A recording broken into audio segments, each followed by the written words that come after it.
Well, you know, you get asked that a lot. What's 10,000 horsepower like? And you know, other motorsports guys, the way that you can kind of describe it is, you get a lot of guys that will drive anything, and they'll jump in anything, myself included. I love jumping in sprint cars. Anything I can get my hands on that's a race car, I love to drive. You get some of the best in the business that I offer to put in our car to go 4 seconds at 320 miles an hour, and a lot of them shake their head and just say, I don't want to do that. It's insane, man. It's hard to explain to somebody because there's so much going on. We go through more G-forces than anything on the planet except a fighter pilot. More than the space shuttle pilots, more than anything else. It's almost 6 Gs positive going down the drag strip. It's 0 to 320 miles per hour in 1,000 feet from a standing stop. 0 to over 100 miles per hour in less than 1 second from a standing stop. So there's a lot going on, and it's sort of, I have to kind of explain to people, it's sort of like that first science fiction movie you saw where they went into hyperspace and they had all the lines and they said, all right, we're hitting hyperspace, and that's what it's like. As soon as we take off, with the exception of the exact area that I'm looking down the track, everything else is a complete blur. And on top of that, when I hit the parachutes, it's almost a negative 7 or 8 Gs. So there's a lot going on in that short amount of time. And on top, you think, at my right toe, I've got 10,000 horsepower. It's an incredible feeling, but it happens very fast. So you have to be on top of everything to do with the car for that 3.5 seconds.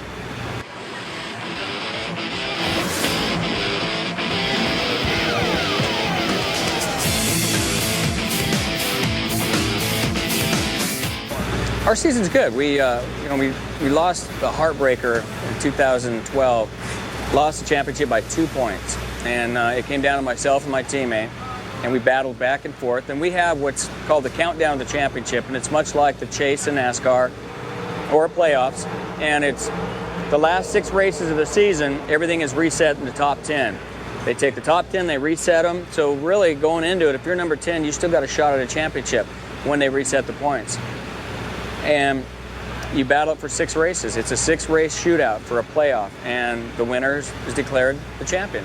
So it's a little different than the old days when you battled all season long for a championship, and you just got to be good at the right time. You got to be top 10 going into Indianapolis, and then you got to be the best for that 6 races. And last year we set the world's quickest run in history, and only the second run under 4 seconds, ran 3.96 seconds, Englishtown, New Jersey.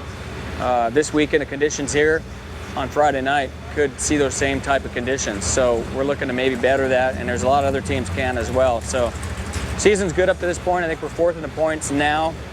Hopefully by the time this gets posted, we're back up to number 1. But we got a race car that can be number 1 at any time, and it's a great team. And I'm very lucky and very blessed to have a team around me that can put together a car like our Dodge car.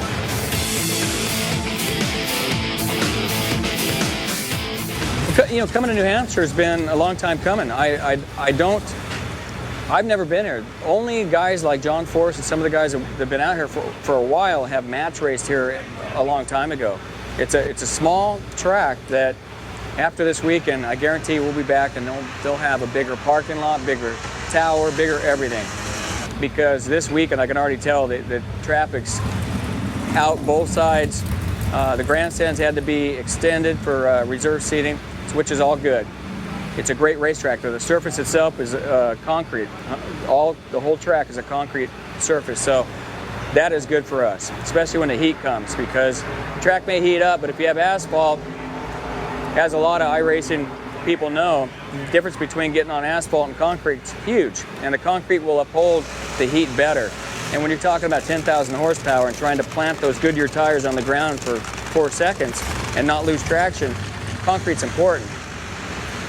But I'm glad to be here. I mean, I've raced 16 years, and I've always read about New Hampshire and what it was like in the old days at New England Dragway, and I just never had a chance to come here. Reading about the snake and the mongoose and Jungle Jim and all the guys on the East Coast, and being a kid from California, it's cool to finally be here.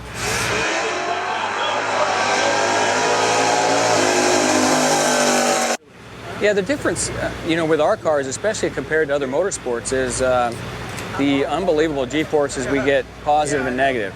Like I said before, it's upwards of 6 Gs during a run, and can be as high with 2 parachutes out as it can be as high as -7 Gs, -8 Gs. It puts a tremendous toll on your body, as do other motorsports, but ours happens such a short amount of time that I just work on keeping my body in shape, especially my neck and my shoulder muscles. They go through a lot, and your reaction times are probably the most important thing. As everybody knows growing up, you know, reading about drag racing, you have the Christmas tree or the lights coming down, the reaction time is probably the most important thing. So you try to stay on top of that, and you've got things that can test you. For me, I don't necessarily sit and do a reaction time tester.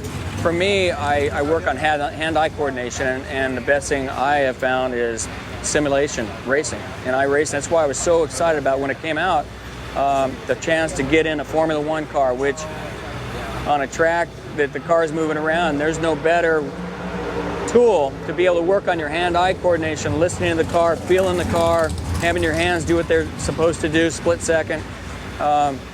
So there's a lot of things that I try to work on, but mainly it's just hand-eye coordination and reaction times.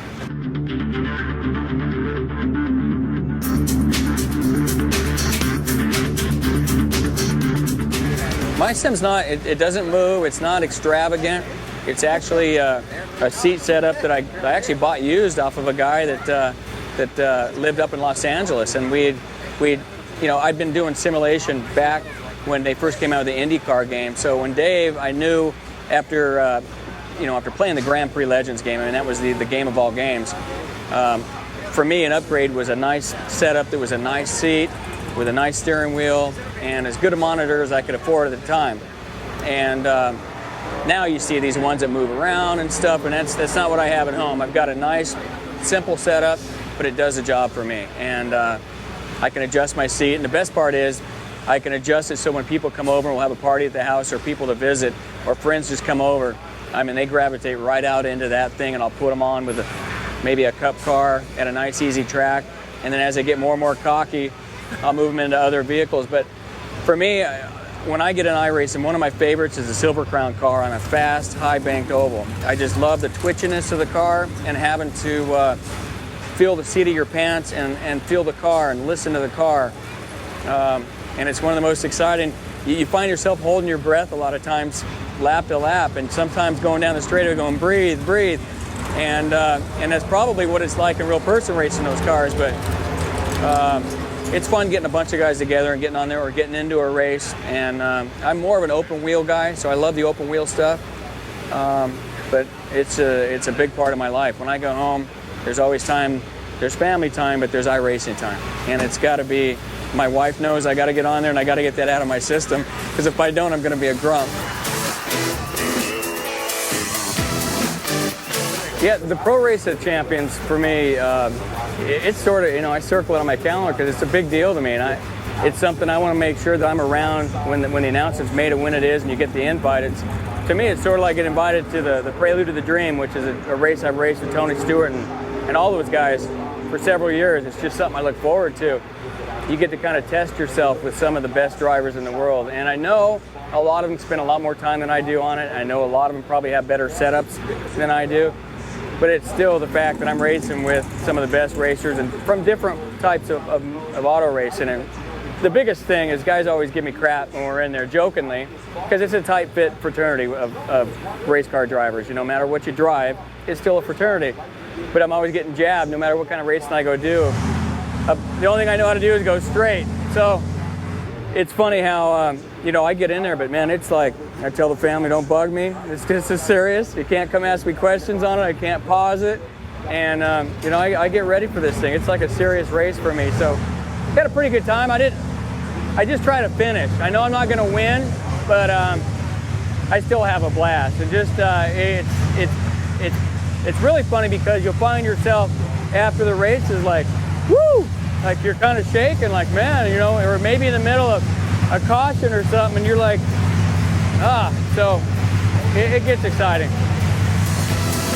Yeah, as soon as last year's Pro Race of Champions is over, I'm already ready for next year. I guess I need to upgrade something, and I think it's starting to be, I need to upgrade my time on iRacing, because I found myself on there for qualifying thinking, man, that was a great lap. And then looking on the list, I'm like mid-pack. I'm like, God, what do I got to do to pick it up? But that's motorsports. That's auto racing. That's how you dig to find those little fractions of a second here or there. And it's such a cool deal because I got a lot of friends and family and a lot of fans that tune in to watch it. And it's sort of like they're watching a race. They see me in my Napa truck or car or whatever I'm racing on there, and they're able to watch their other favorite racers, and it's just a lot of fun. Advice for anybody new to iRacing is don't overextend yourself. You don't need anything fancy, but make sure you get good equipment. And you're not going to be the best, and you're not going to get the best license right off the bat. It's all about the journey. And like anything else, you work your way up, and that's the funnest part of having to do good in races, not make mistakes, don't wreck people, and do your best. And that's the way you're going to progress, just like you would in real life. You're not going to go out there and jump in a Williams Formula One car as a rookie driver because, let's face it, you got to be very good to race some of these cars.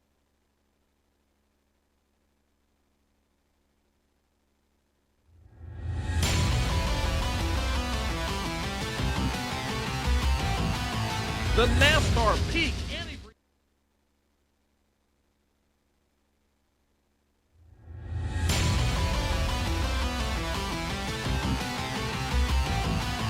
The NASCAR Peak Antifreeze Series, powered by iRacing.com, has officially begun. It's all in control of Brad Davies in that 11 machine. Green flag flies. He's damn near banged up though. Now the 93 is going to push the 4 to Brian Day all the way up the wall. 4 wide down the super stretch point in the turn.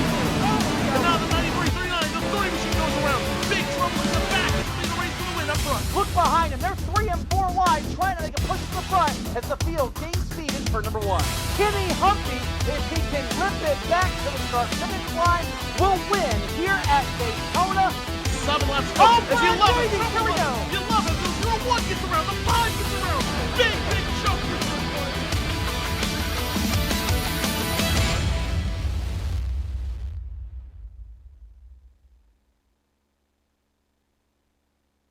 The road to $10,000 runs through the Auto Club Speedway. This is round number 3 of 17 on the NASCAR Peak Antifreeze Series. Live here on iRacing Live, the Motor Racing Network, PSR TV, Nesson, and all our affiliates as well. Tim Terry, Tony Stevens, Joe Cortez here to call all the action for you, gentlemen.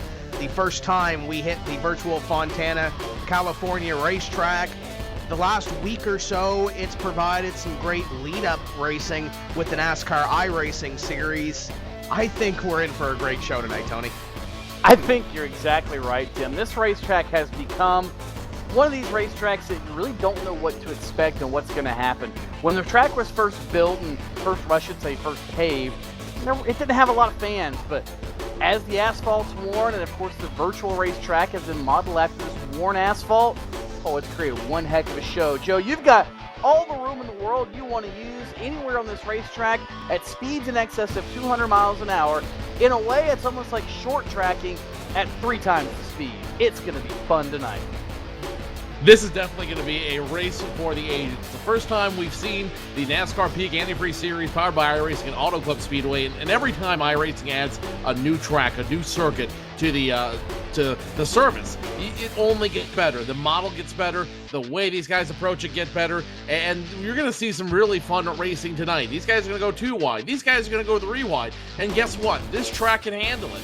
Now that they've got the groove set up here, this track has really become a premier track for that style of racing that we all love, and tonight's going to be no exception. Get ready to see these guys try everything in the book. And when we come in here, we have a bunch of storylines to follow. And it's only 2 races in to this season. This is race number 3. We'll pop up the point standings here for you. You'll see Kenny Humphrey on top of the standings with 86 points after 2 races. He won the first race of the season at Daytona.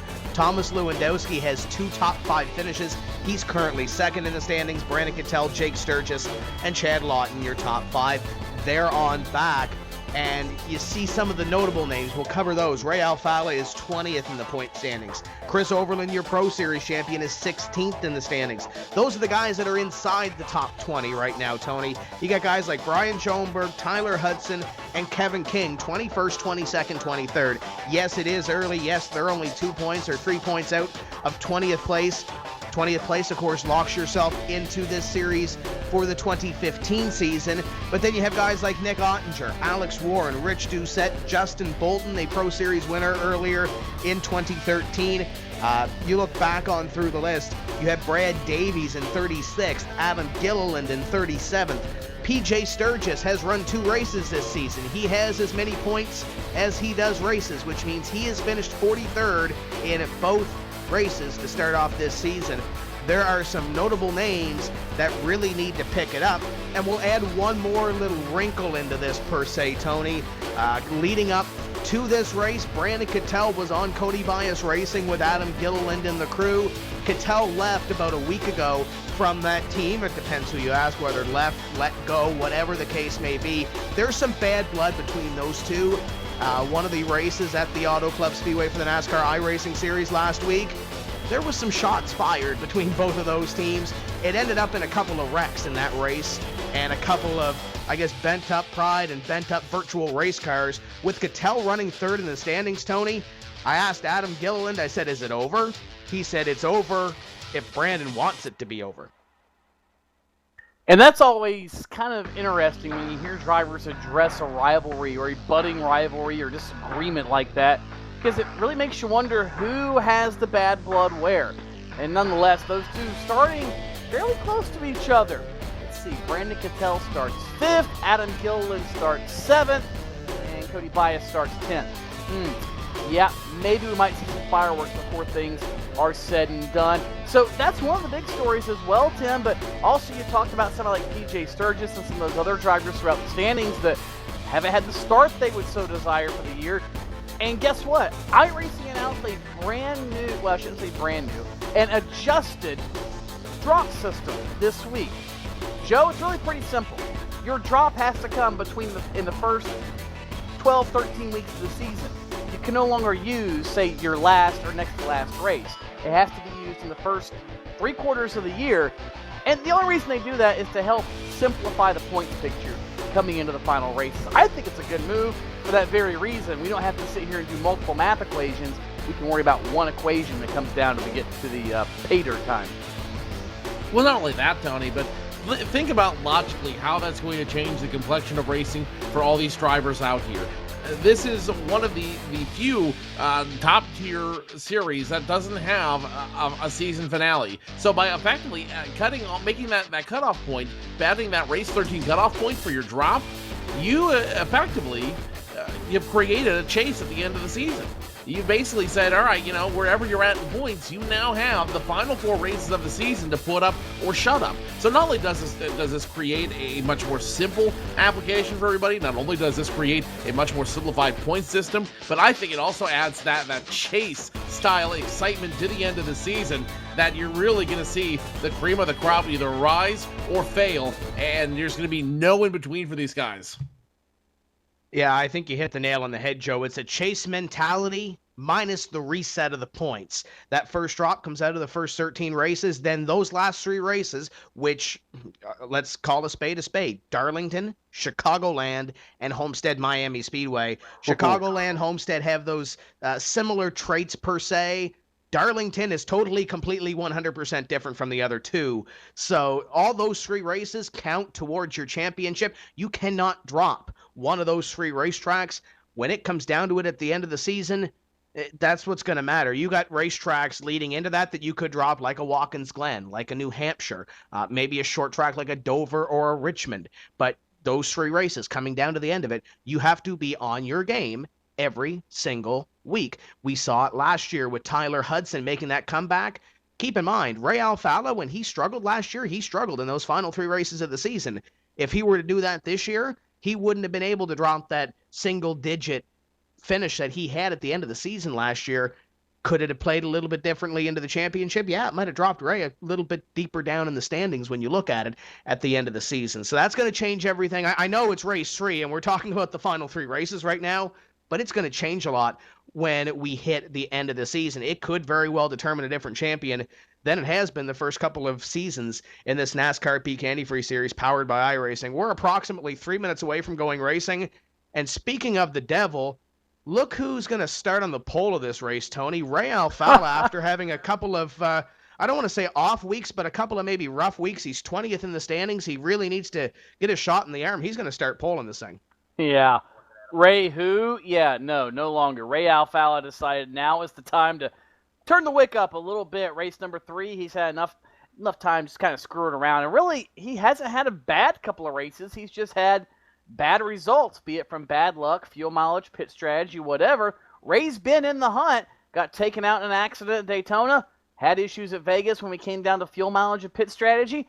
He hasn't been slow, but I think if there's any question now, yeah, Ray Alfalla still has the speed, kind of like a Jimmy Johnson, Joe. You know he's going to be there. It's just a matter of when he's going to show up. Yeah, but while you guys are keeping an eye on those, there's one driver that's really caught my eye tonight, and that is a driver of that Ream 05 Chevrolet, Nick Ottinger. Why do I say that? Remember, last season, Nick Ottinger was the most winningest driver on the pro circuit, the DWC circuit, the Peak Antifreeze circuit, whatever you want to call it. He was the most winningest driver of that group. Tonight, he's going to start in the top 5, and anytime he starts in the top group, he is a threat to take away the race and take away the championship. Also, starting in that top 5, Brandon Cattell, 3 Wide Daly himself, and Cody Bias in that group as well. So you've got a very, very stacked group up front, but I think Nick Ottinger's going to walk away with a win. We're going to step away for a moment to give our series sponsor, Peak, a little bit of love, and when we come back, we're going to go racing 125 laps at the Auto Club Speedway.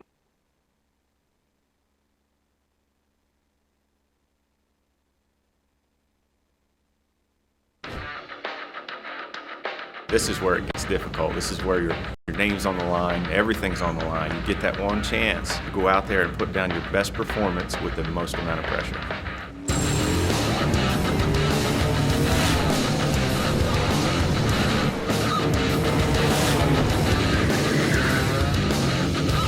So you got to take this race car, this whole new group of people, go to the racetrack, somehow impress them, and oh, by the way, you got to do it now.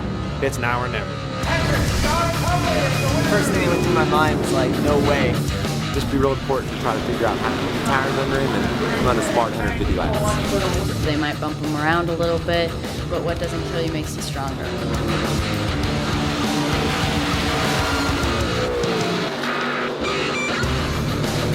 Everybody should enter next year's contest because you never know what could happen, man. You can come out here and run top 5 in your first K&N West race. So I'm so psyched right now. This is incredible.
Round number 3 of the NASCAR Peak Antifreeze Series, powered by iRacing, set to go green, and on the front row, 2 Pro Geek sponsored cars, the Sim Pedals Main Performance number 2 of Ray Alfalla. Going to start this race from the pole to the outside. It's the 32 with Danny Hansen. Mooresville, North Carolina's Mitchell Hunt rolls 3rd, and Nick Ottinger from Catawba, North Carolina will start 4th. Brandon Cattell, the 80 machine, will start position number 5 tonight. 3 wide. Daly starting 2 wide tonight in the 93 machine, position number 6. Adam Gilliland starts in position number 7, the lone Canadian in the series. Brandon Hawk starts in 8th. Thomas Lewandowski and Cody Bias will make up row number 5. Row number 6 belongs to 34, Matt Booth on the inside. The 37 is Stephen Gilbert on the outside. Former pro champ Alex Warren starts 13 to the outside. Double 5, Brian Schoenberg. Brian Day and Ashley Miller will make up row number 8. Row number 9 belongs to Justin Trombley on the inside. PJ Sturgis looking for a better finish than position number 43 on the outside. Teammates Tyler Hudson and Chad Lawton roll off in the next row. Justin Bolton and Josh Lawton make up the next one. Row number 12, Brandon Schmidt on the inside, Rob Ackley on the outside. We got Robert Hall in 25th. 26th is Mike Conti. Tyler Laughlin and Josh Berry will roll 28th. Row number 15, Brad Davies on the inside, Kevin King on the outside. Brad Mahar and Kenny Humpy, your next row. Peter Bennett and Michael Johnson, the next 2. Chris Overland, Brian Blackford, 35th and 36th. Brandon Bowie, Landon Harrison, 37th, 38th. Kwame Ajay and Trey Eidson make up the 20th row. The field belongs to Jake Sturgis in the 41, the number 1 of Richard Doucette, and Brandon Hoff, the 23, starts shotgun on the field. Your 2 feature winners this season, 32nd and 41st, as Ray Alfala is going to be on the hammer here. Green flag flies, and we're underway for the first of 125 laps in Fontana, California. Alfala quick to the draw, Danny Hansen quick to the inside, and Mitchell Hunt looking for second on the inside, muscles his way around in the real lucky number 19. It's like they're racing on lap 125 already, Tony. Muscling his way around involved a little bit of, muscle on the part of Mitchell Hunt. Nearly some contact with the and the 32 of Danny Hansen, but Hansen now going to reclaim that spot as they work off into turn number 3. Look at Nick Ottinger. Ottinger trying to make the top side work on the outside of Hunt's number 19. Brandon Cattell now digging on the bottom. Here they spill off at turn number 4 for the first time. They're 2 and 3 wide back to the field. Ray Alfala decided he wants to check out as he went back to 1 once again. Ottinger is working the high side in that 05 machine, but he is having no luck getting dangerously close to that 80 of Brandon Cattell. You see the 05 trying to pinch the 80 down. It looks like he's trying to play a little vertical chicken with him. If he can force him down low, he can make the 80 brake check, and with the 05 back in position number 4, Cattell will not have any of that, and he's going to continue to battle for position number 4, but the 05 Ottinger, he might just have it on the outside by himself with no support from any other driver out here. Oh, we got one loose behind them. That may have been Lewandowski in the 16 that nearly bought the farm off corner number 4. Now Daly looks at the 16 car for position. And keep in mind, Lewandowski, he was one of the drivers that scored 2 top 5 finishes to kick off this season. You ride with Adam Gilliland and you look up to his former friend, now foe, Tony. It's Brandon Cattell in the 80. Those 2 had history earlier this week at this racetrack in a NASCAR iRacing Series event. And now they run nose to tail here. So far through 3 laps, there's been no contact. Nothing yet, Tim, but you know that Adam Gilliland is going to work Brandon Cattell over, and it's probably in the back of his mind. He tells us, he tells you that, yeah, it's over if he wants it to be over, but when you have that kind of response, it never really is. And here comes Gilliland on the bottom. He thought about trying to dive bomb it in on Cattell. Nothing there yet. And wow, how tight are they? In turn number 1, Cattell, I think, knows who's behind him as well, Joe, and he doesn't exactly want to get caught with his proverbial, drawers down. He refuses to, in fact, almost cutting off the nose of the Gary Mercer trucking number 8 machine of Adam Gilliland. You know, it's easy to say that, yeah, it's over if they want to be over, there's no rivalry, but when push comes to shove, when you are in that situation, we're in the heat of the moment, it's never that easy to walk away, and you just witnessed just how easy it is to get yourself caught up in it one more time and find yourself right in the middle of that. Let's look around position battle number for position number 9 right here. Matt Booth of the 34 machine, the Gale Force chassis machine, battling with Ashley Miller, the 7 machine. That's where battle up. Whoa! And now we got a 7 car getting Miller. And Miller, now in a world of hurt, able to save the car. That's the good news. But the bad news is the sub machine can be way in the back of the field and have to climb the ladder all over again. Yeah, he started 16th, was up to position number 12, and now he's probably going to fall back here, yeah, to position 43 behind Jake Sturgis. Sturgis was running in position number 43 at the time of that little slide by the 7 car of Ashley Miller. So he's got a long way to go. He's also got a long distance to go as well as we work lap number 6 of 125. Side by side around Tyler Hudson in the 53 car as they drag race down the back straightaway. Brandon Hawk and Tyler Hudson going at it. And we mentioned a little bit earlier, Tony, that Brandon Hawk, now the lone Canadian in the series, as the Ford gets the boot behind him from Brian Schoenberg. Schoenberg shows him the bumper, and he moves up 1 spot. Action all over the track, Tim. You've got that battle there towards the middle portion of the top 20. And now even further behind them, it is a hornet's nest from about 15, 16 on back. Brad Davies is in the middle of it. Justin Trombley. The 40 machine is also right there of Josh Lawton, Michael Conti, Josh Berry. These guys were 3 and 4 wide just a lap ago here off turn number 2. And it looks like things are not quitting yet, Joe. Here they go, fanning out once again. Something's got to give. This might be disaster looking for a place to happen.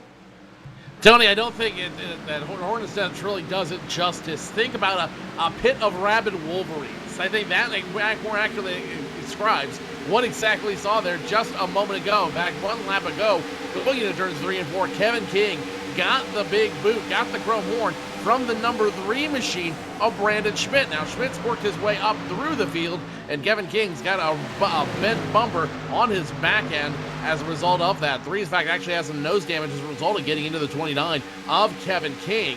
And now those 2 drivers are going to have a little bit harder time getting their car around the track. It looks like everyone's sorted out. They're back to single file racing. But now we know what this track is capable of. We know what kind of driving we're going to see here tonight. And get ready for some very crazy driving as we continue to return laps around this track. Trombley moving backwards in the 17 as the 47 of Overland just sliced to the inside there, and this pack of cars were 4 wide going into corner number 1, just in front or behind of the 3 of Brandon Schmidt. And Tony, I want to allude to it just for a second here before this pack ends up exploding back here around this 47. You saw the nose damage on that number 3. There's a lot of damage to that race car that could allow some overheating issues to arise in that race car. It's obviously going to slow him down a little bit. That's definitely going to need to be looked at and addressed on the first pit stop of the race for Brandon Schmidt. Yeah, I think you're most definitely right, Tim. It is good. Well, it's not, it could pose issues. It is posing issues right now as he is further back through the field and dropping like a stone. Meanwhile, up front, look here. We're trying to watch the thing explode up or in the back, and we've got a lead change up front. Looks like Danny Hansen has taken over the top spot, and here comes Brandon Cattell. He'll work his way by Ray Alfala, and here will come as well the 05 of Nick Ottinger. Looks like Ray Alfala now may be in trouble. He's going to lose 3 or 4 spots here in the course of a couple of laps, Joe. Alfala looks strong on the low side. Now you see him strung up on the high side all by himself, nowhere to go. And it looks like the 2 machine just isn't geared for that high side for the very high walls here at Auto Club in Fontana, California. So new leader Danny Hansen up on the group. Brandon Cattell second. Nick Ottinger, the guy I called, the number I called at the beginning of the race, he's now worked his way up to position number 3. And if nothing else, he is looking to improve himself. Meanwhile, Ray Alfala trying to get low down there in the sim pedal machine. He is doing everything he can to get that machine back into the racing groove, back into the vacuum run, if you will. And I got a feeling that if he knows he can get back in there in that group, he can get back up there. 80 now loose and down in the grass. 80's going to come back up on the racetrack. Nice save by Brandon Cattell, but he goes from second, and Thomas Lewandowski. I don't know if he got into him there, Tony, or not. He may have got on the binders just enough to get off the 80 of Brandon Cattell, but a close call for Thomas Lewandowski and Brandon Cattell, 2 of your top 3 in the point standings after 2 events so far this season, and now they have to come back to the front of the field after that very close call. Brandon Schmidt is on pit road getting that nose damage addressed at this point. Meanwhile, up in front, Danny Hansen is your leader, but here comes Ottinger in the 05. Ottinger to the inside of the Rheem Chevrolet. He's going to look for the lead on the Pro Geek number 32. Ottinger on the bottom of the preferred lane in both ends of the speedway so far tonight. Hansen going to back off early, give him the lane, and here go Nick Ottinger just completely vanished.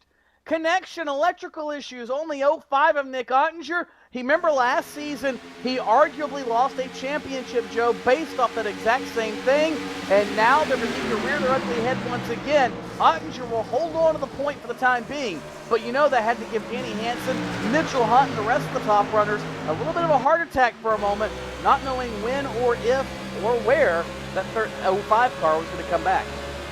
You run now in the car, inside that car 32, the Pro Geek Consulting machine of Danny Hansen. We're used to seeing Pro Geek Consulting up front, but not necessarily on the 32 machine. So kind of a different call for us here. Nick Ottinger, though, he's got to figure out what's going to go on here in a hurry. You heard him say last year, if the connection was just a little bit more stronger, if it was a little better, he could have possibly won himself a championship. Now he's got to really put it up and see what he can do. The 05 is going to lead a litany of cars around the 3 of Brandon Schmidt, and Schmidt will go down 2 laps as your leaders to get ready to go by him. And here comes the 2 of Ray Alfala taking a peek at the 19 of Mitchell Hunt for position number 3. The Main Performance PC Sim Pedals and Pro Geek Consulting number 2 looking at the 19 for that spot. Nothing doing there, going into corner number 1. And take a look back there at the 93 of Byron Daly. I don't know if we can get Ian Bushin to get a shot of the lower rear quarter or the back. Driven steering wheels now on the number 93 this season, and he's trying to drive that thing to the front of the field underneath his teammate Ray Alfala, side by side for 4th, and Byron Daly will take the spot. So move Daly forward. Apparently that comfort grip on the driven steering wheel he's got on his virtual machine, just as good as the real ones. And that's actually really cool to see a lot more of these physical racing world companies get involved in the sim racing side, guys. A company like Driven Race Gear, actually Driven Race Group, I guess it would be technically, but they make steering wheels, they make suits, they do a lot of different things. Really neat to see them involved. And actually their headquarters not very far from where Byron lives in the Charlotte, North Carolina area. So really kind of a match made in heaven for that group, and really a cool company, youth-based. This is their target market. So good to see them on board as well. That new Intelligence car with Driven on the back of the lower quarter panels as well, Joe. And obviously, Byron Daly driven tonight to have a strong finish, have a strong placing out here. You see him running position number 4. Byron Daly started that car in the 6th position, and now he's all over the 19 machine in front of him. So that 19 machine might get passed here by the 93 of Byron Daly, and Byron Daly could get one of his better finishes here on the evening. Don't look now, though. Your last season's champion, Tyler Hudson, the peak machine, he wants a peak on this field. He's worked his way up now to position number 9. And just in between them, I'm seeing a 27 popping into the picture as well. How about Cody Bias early in this race? The 27 is up on 2-time Ray Alfala for position number 5 at this point, and he is leading his teammate, the 8 of Adam Gilliland, through the field. I should say Gilliland started up a little closer to the front of the field, but he's fallen back to position number 7 just behind his teammate at this point. So the 27, we got a blown motor in front of the field. I'm not sure who that is. Is that Mitchell Hunt in the 19? Maybe Hunt has blown a motor in the real lucky 19 from position number 3. That's not a lucky break, I guess, Tony, for the 19, as everybody's got to avoid him. Everybody so far going to avoid him, but that car very, very slow on the back straightaway, and it looks like he might flip the pit road. No caution yet. Whoa, hello, we got one car. Caught a piece of him. That's going to be Ashley Miller in the 7 machine, sliding down to the grass in the infield. Apparently the spotter wasn't up on what was happening with the 7 machine of Ashley Miller. No caution, but major disaster. It looks like it is going to bring out a yellow, guys. Mitchell Hunt, 20-some miles an hour probably on the back straightaway and into turn number 3. He's going to find an access road off the racetrack, so we might, in fact, actually stay green. The 23 machine got a piece of that one as well. It looks like, just a 1-2-3 combo shot, if you will. Ashley Miller, the Miller Flooring machine out there. Not exactly sure what he was looking at or what he was looking for out there. But whatever he was looking at, he wasn't looking at the car in front of him and not paying attention to the driver out there. And that's going to hurt him. That's going to definitely hurt his opportunities out here. You're right now on the rear bumper of the 2 machine of Ray Alfala. And he is now the 2 of Ray Alfala, quagmired in that group. Position number 4 right now, but he's got a face full of Cody Bias right on his bumper. Before we leave that other situation, as the 27 does look underneath the 2 of Ray Alfala for the position, looks like Bias will take the spot. Alfala will fall back one more. We should mention, Tony, that these drivers do have the ability to have a real spotter within the iRacing service. So your buddy, your friend, your coworker, whoever you want to spot for you can be in and spotting the race for you. We saw it a couple of weeks ago in the NASCAR Sprint Cup Series at Bristol, where Timmy Hill plowed into a wreck and there was some spotter miscommunication there. Ashley Miller may not have had his spotter in his ear, or may have not seen the 19 slowing down from 3/4 of a straightaway behind him. Whatever the case may be, it's a tough break for Ashley Miller in the 7. And yes, Tony, they do have a computer spotter in this game as well, but it probably wouldn't have picked up a slow car on the back straightaway without that caution flag coming out. No, I agree, Tim. Of course, the other possibility is he simply just didn't listen to his spotter. That happens in the real world, the physical world as well. You kind of tune out a spotter, not intentionally, but it does happen. And that's one of the cool things about this sim, Tim, is not only do you have the capability to drive places like Auto Club Speedway or Bristol or Las Vegas, or in the case of Patrick Scarapoli, the Peak Stock Car Dream Challenge winner from last year, Irwindale, and then go win a K&N Pro Series race there. That was pretty cool. We'll talk about that a little more later. But you can be a virtual spotter, you can crew chief, you can do all these different things, have a data analyst. It's a really, really cool deal they've got set up now with iRacing, with all the different roles you can play as a team member, basically. And really, it is the closest thing you can get to owning and driving a physical race car, Joe. It is the closest thing you can get to a car without actually climbing into a car. As we've said often here before, in the race, it is it is the closest you can get to driving from the comfort of your own home, the iRacing sim, which makes it the most interesting sim, I believe, on the market today. Nick Ottinger still in front of this field in the 0-5. Danny Hansen second. Byron Daly now in third. Cody Bias has moved up to position number 4. Ray Alfala, position number 5. And then there's Tyler Hudson. He will not be denied, guys. He started all the way back in this field, position number 19. A few laps ago, he was barely breaking in the top 10. Now position number 6. Yeah, he's slowly moving his way up through the front of the field, and we talked about it a couple of weeks ago as well. Tyler Hudson methodically picking his way towards the peak of this race, and the peak number 01 running right now in position number 6 as he looks at Ray Alfala for position number 5. The 2 former champions of this series that are in this race this evening going to go toe-to-toe at position number 5 as they come out of corner number 4. This will complete 24 laps right here as the 01 looks underneath. Just in front of them, it's Byron Daly and Cody Bias, and Bias will go by on the outside and pick up position number 3. Hudson will pick up position number 5, and Adam Gilliland looking to pick up the bones.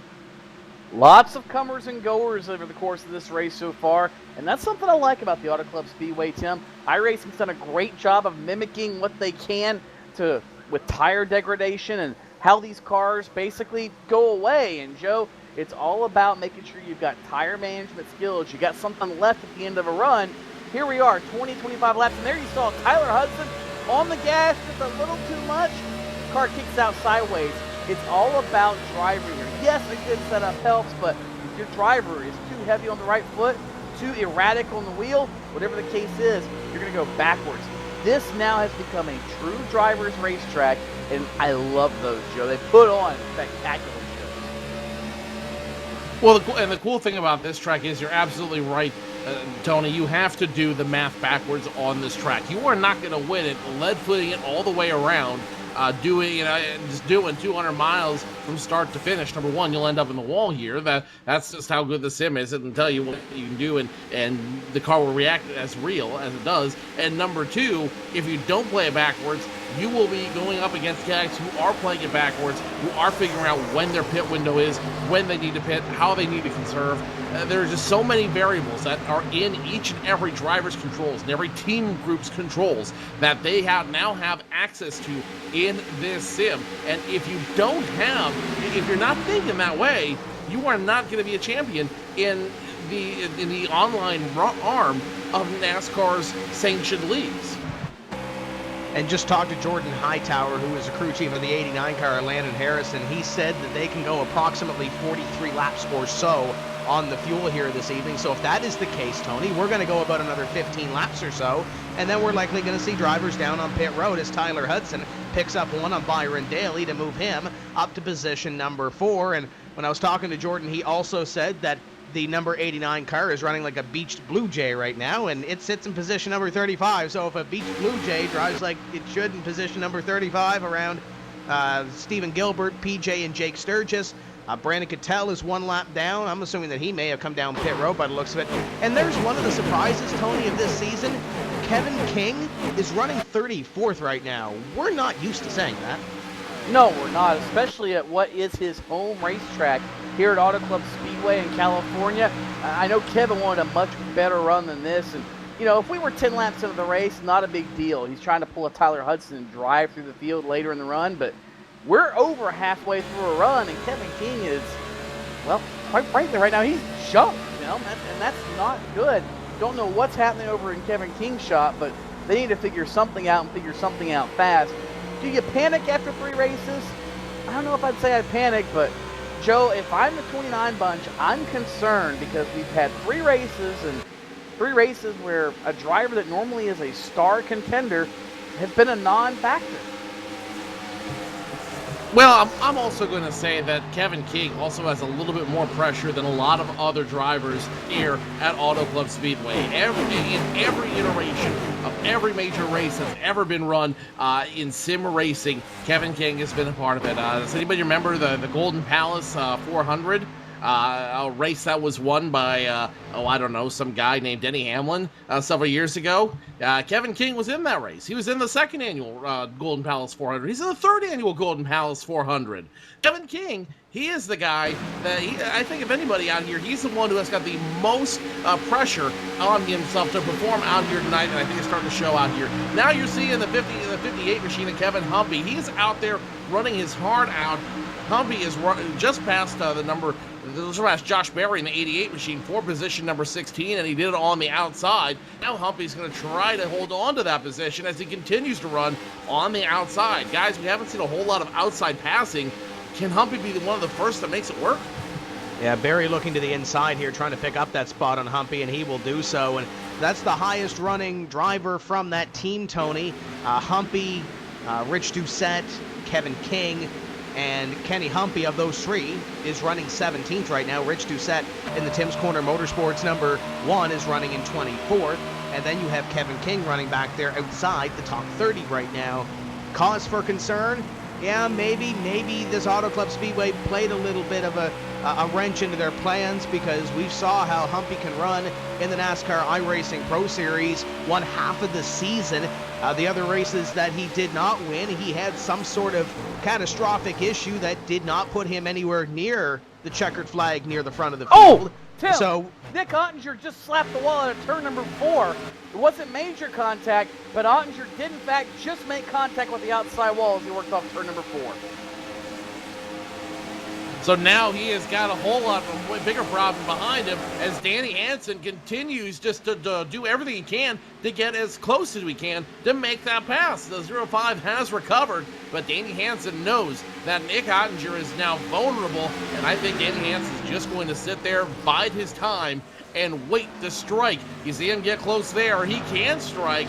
He's just waiting to make it work, waiting for the 05 to open the door one more time, and Danny Hansen to pick up the lead. And then guess who's behind him, guys? You'll only need, I'll give you 3 guesses, but you'll only need 1.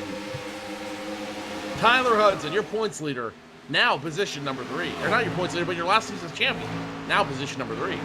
And before that pass, they were pulling away, and I say they, Nick Ottinger and Danny Hansen, were pulling away from the battle for 3rd. It's Cody Bias now for 4th as the 32 looks in the 05 for the lead position. Hansen throws it in to corner number 3, and he will take the lead position away from Ottinger. The Pro Geek Ford Fusion will come up at a corner number 4 and will lead lap 34 at the Auto Club Speedway. Ottinger back to 2nd. Tyler Hudson will remain in position number 3, but he has to hold off Cody Bias, and Byron Daly runs in position number 5 right now. One of the other intriguing battles in this top 10, Tony, Gilliland Alfala, and now Matt Busa has put himself into the fray as well. The 34 has worked up to the back bumper, the 2 and the 8. And a good run for Matt Busa, somebody we don't seem to talk about a whole lot, as he now is trying to follow Ray Alfala as Ray looks underneath of Adam Gilliland in turn number 3. You see him float that number 2 car in on the bottom. Gilliland can be forced to give him the lane, but the good news is Gilliland's got a longer route around. He can maybe carry more momentum, but not able to do it that time. So move Alfala now up to position number 6.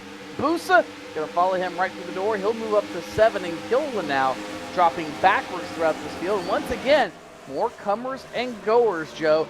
Just a minute ago, I was looking to see exactly where, say Brian Schoenberg is. He's about where he started. But then you got guys like Josh Lawton and Brad Davies trying to make their way through the field. Josh Berry is mired back in 15th.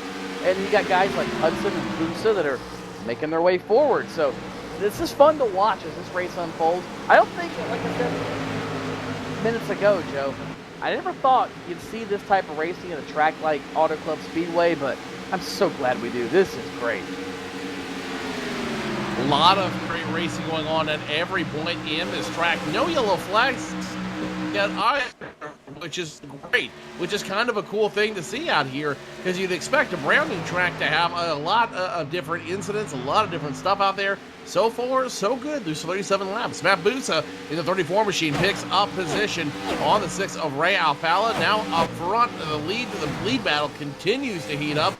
Hansen, Ottinger, those guys will not give up. They continue to run nose to tail, hammer and tong, mortar and pestle, whatever you want to call it. Those two really taking it away. Yeah, the 05 is not letting any pressure off the 32 with Danny Hansen as they go at it for the lead position, approximately 5 laps away from coming down pit road on that first round of green flag pit stops for some of these leaders. And when you look at it, Tony, Michigan always proves some great racing in this series.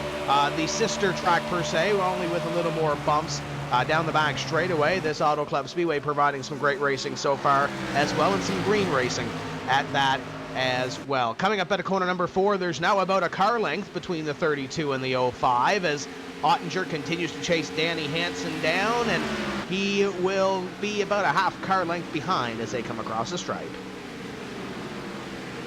And this is something, Tim, that doesn't surprise me. Well, it kind of does and it doesn't. I'll explain why. Remember, Nick Ottinger, very loose coming off the corners. Unable to keep the tail end planted to the racetrack. What that also means, the nose is planted a little too well to the racetrack. Now that they've swapped roles on the speedway, Hansen has got Ottinger all up his tailpipe, trying to free him up, and now Ottinger is taking some of that weight off the nose, and it's helping the front tires to maybe not plan as good, but it's helping to snug the race car up. So Ottinger might be a better follower right now than he is a leader, but I don't think he cares, Joe. I think Nick Ottinger wants to lead this race. He is all over Danny Hansen like a keyboard on a computer right now, because he is just trying to lambaste that 32 car with the ream paint all over the back bumper. Like white on rice, the 05 is on the 32 of Danny Hansen, and those guys, they're not going to give it up. They're going to continue battling all night. A lot of other big names, or new names, I should say, here in the top 10, including the Plan B sales driver, Brian Day, in the top 9. Justin Bolton has found his way into the top 10. Chad Lawton, Alex Warren, a new name. Josh Berry's in the mix, and Kenny Humpy now finds himself in the top 15. We are going to get our first pit stop of the evening in here now before these drivers do get their pit stops in. So we're going to step away for just a few moments' time, and we'll be right back.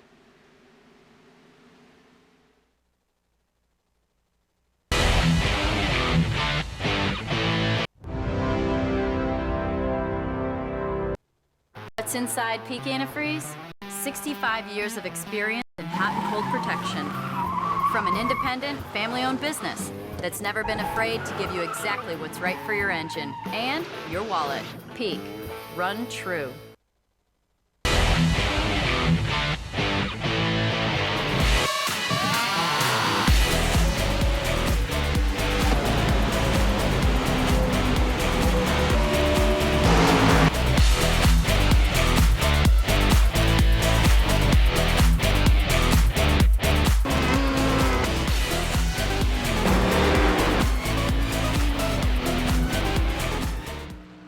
Ray Alfala on pit road for his first pit stop of the evening. Danny Hansen continues to lead with Nick Ottinger in second. But pit stops, Joe, have begun here at the Auto Club Speedway, including the number 2 of Ray Alfala, and it looks clean. He lights him up. He's down and away. The 05 now picks up the lead as a couple of drivers come off pit road. That includes Michael Johnson. Ryan Schoenberg now coming off pit road. Michael Conti comes off pit road as well. Ryan Blackford, Kwame Ajay both come off pit road, and now more drivers coming in. Richard Doucette coming in, Brad Mahar, Peter Bennett, all down on pit road. And now I'm being told that Doucette made contact with another driver coming on pit road. 69 of Peter Bennett came onto pit road. Doucette locked it up, and those two got a little bit of contact. Doucette got the yellow cone at the end of pit road, and a little bit of damage to both of those cars, Joe. They will continue, but they're going to spend a little bit of extra time on pit road. Second place on the pit road. Looks like Danny Hansen has taken that lead and brought it on to pit road in the Pro Geek number 32. So Danny Hansen's first pit stop of the evening will happen here. Behind him, the four of Brian Day is now going to come down pit road. Chad Lawton, the 26 machine, on pit road. Rob Ackley, Chris Overland, the 47. Landon Harrison coming down pit road as well. And it looks like a bunch of other drivers are going to come down. Trey Edson going to make his way down pit road next time by, it looks like. Stephen Gilbert makes the announcement. And your leader still has not come down pit road. Nick Ottinger, fearless out there as he's going to continue to run to, it looks like, what's going to be the last drop of the track. 36 down pit road, 82 down pit road as well. Alex Warren going to join the parade. Josh Lawton, Robert Hall among those down. Brad Davies is also going to hit his box, and he may have overshot. The 11 will have to back up, and the crew will go to work on that race car, Tony. That they will, and Brad Davies, right side service complete. Again, more service for everybody throughout the field. Still waiting on Nick Ottinger to come down pit road, and here he comes. He'll get on the binders and make the hard left-hand turn down to 55 miles per hour. The Ream Chevrolet one of the final leaders to come down pit lane. Tyler Hudson also making the visit, as is Cody Bias and Byron Daly. Pretty much the entire top 5 now in for service. It appears to be 4 tires and fuel for each and every one of these cars. Hudson is in his stall as he started mid-pack. Bias is in. Here comes Byron Daly. And now Nick Ottinger. Service begins on the Ream Chevrolet. Crew around to the right side. Looks like 2 brand new Goodyear Racing Virtual Eagles on that machine. And they'll drop the jack ahead of the left side. So it will be 4 tires and a full tank of Virtual Sunoco Racing fuel for Nick Ottinger. Crew drops the jack. He is down and away with apparently no major penalties and no major issues. Nick Ottinger, we would expect, probably going to rotate back around to lead this race. Incredible stop for Nick Ottinger. Perfect textbook stop for him, in, out, and along the way. Tyler Hudson comes out behind him as well. The 93 of Byron Daly and the number, and I'm being told, the 27 of Cody Bias both had issues down on pit road with their cars. I know Cody Bias overshot his stall, and Byron Daly came and just slid his car in. So both those cars, a little bit of trouble out there, and they're going to start a little bit further back than they wanted to. Nick Ottinger, though, he is the guy they want to be. Berry was your leader. Josh Berry is going to come down pit road. The 88 is going to come down pit road here in the Speedco Chevrolet and get service to his race car. Jake Sturgis stays out on the racetrack. Now he's coming on to pit road and nearly buys the farm. Gets the grass coming out of corner number 4. He'll get the NX number 41 slowed down. And Tony, I'm looking at these numbers right now. Those guys that pitted at the end of 42, if they continue a 42 lap stint to the finish, given this race does go green, they're barely making 125 laps. These guys that are stopping now should be comfortable at making this race on one more stop. Yeah, you think after Vegas a couple of weeks ago, these guys would maybe build in a little bit of insurance into their plan, but, you know, without a green, white, checker option, you don't have to plan for that. So I guess 42 laps will get the job done. It's tight, maybe tighter than you want to go, but you know what? I'd at least like to build in a little bit of insurance in there in case something has to change in my strategy, whether I want to short pit or otherwise. Nonetheless, that's what they're choosing to do. As things cycle back around, looks like Nick Ottinger, though, Joe, going to be the leader by a pretty healthy margin over Danny Hansen. Adam Gilliland will rotate around to 3rd, Ray Alfala, and then Tyler Hudson back in 5th. So pit stops, certainly, Joe, have spread this field out for the most part. Pit stops giveth and the pit stops taketh away, and Nick Ottinger has given the biggest gift of them all, a huge lead over Danny Hansen, over a second and some change now between Ottinger and Hansen, and that's exactly what he wants. Going back to pit stops, guys, I have to agree with you. After 2 weeks ago, when we saw Vegas, when we saw in Vegas, you saw a lot of guys really rolling the dice at the very end. Now you watch a 0-1 machine and the 2 to go side by side. The 0-1 Tyler Hudson dispatches Ray Alfalla with ease. Score the 0-1, now position number 4. I'm going to agree with you absolutely, Tony, and I want your take on this, Tim, as well. You need that extra insurance, especially in a big 2-mile D-oval like this. You do not want to be left. You do not want to be left behind. You do not want to be left there holding just enough gas. If the yellow flag comes out, if something crazy happens at the end of the race, and you got to finish it with fumes, I don't think I would feel comfortable doing that at the very back stretch, knowing I still have a mile left to go around the track. But when you look at the end of that pit stop stint, Joe, when you look at lap 45, 46, the end of that pit stop cycle, they can go to approximately lap 90. Another 45 laps puts them at lap 135 if we do go green to the finish of this race, and it is a 125 lap event. Tyler Hudson goes to the inside of Adam Gilliland to pick up position number 3. And here's one of those drivers that really got, I don't want to say bit, Tony, by the pit stop strategy. He came back and got a top 5 finish, but he was really trouble, upset. Tim. We have caution on the racetrack. Caution is out, and looks like maybe the number 1 machine having issues of Rich Doucette. So tough break for Doucette, and this is just what we talked about. If you want to have a little bit of insurance somewhere to do something with your pit strategy, now's the chance you might want to. Doucette, though, hard on the outside wall off turn number 4. That car just got away from him, Joe, kind of like we had seen earlier. Couldn't get on the gas the way he wanted to, and around it came. Tony, looking back at the replay of the number 1, it just looks like the number 1 had troubles getting on the gas going through turn number 4. It started wiggling on him, and then right there at the exit of turn number 4, it just snapped on him, and he went straight nose first into the outside wall. That is going to destroy his engine. That will end Richard Doucette's night. That's a tough one, because you know Richard Doucette was trying to save that car. You know he felt like he probably could, and then just to have it snap like that at the end, that's heartbreaking. Team was reporting as well, guys, that car was still a little bit damaged from the contact with Peter Bennett coming onto pit road when those guys had to woe it up under green flag conditions to get those things down onto pit road, and that contact did happen. Took out the yellow cone. The team was still reporting that there was a little bit of damage to that number 1 car. And it, as we saw, got away from Rich Doucette in the Tim's Corner Motorsports number 1. And another tough way to start. Doucette came into this race 33rd in the standings. These drivers were down approximately 10 laps ago, and they'll come back down here. At least the front of the field will do so. Busa will stay out on the racetrack. And Tony, we're at the point now where regardless if you pit now or not, you still have to make one more pit stop here. Is tires going to be a real big difference? I think given what we've seen already, yeah, you want as much grip as you can get. So Matt Busa, while playing this gamble, might benefit him. He was in the top 10, and I don't see it making that much of a benefit for him.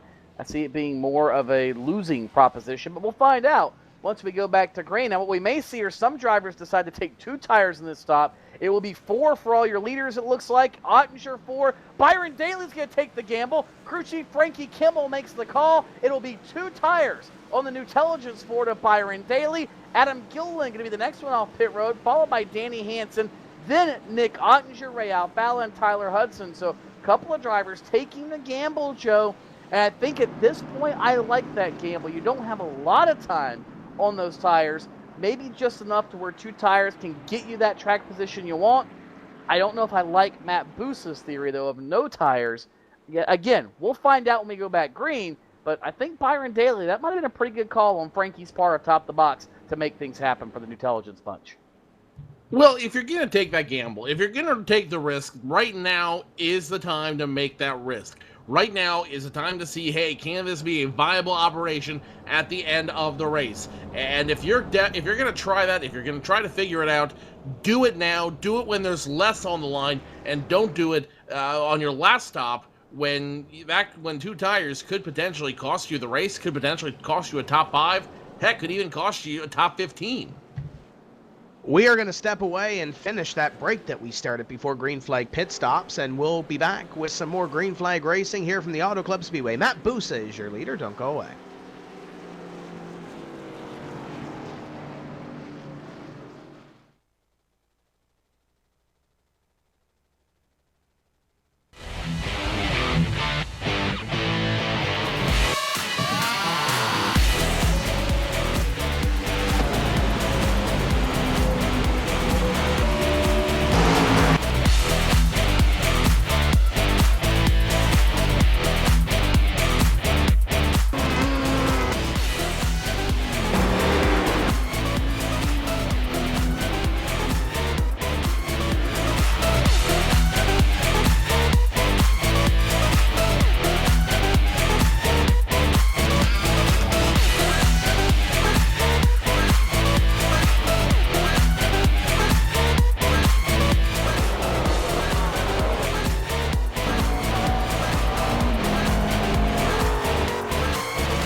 What's inside Peak Antifreeze?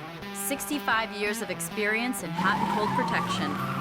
From an independent, family-owned business that's never been afraid to give you exactly what's right for your engine and your wallet. Peak. Run true.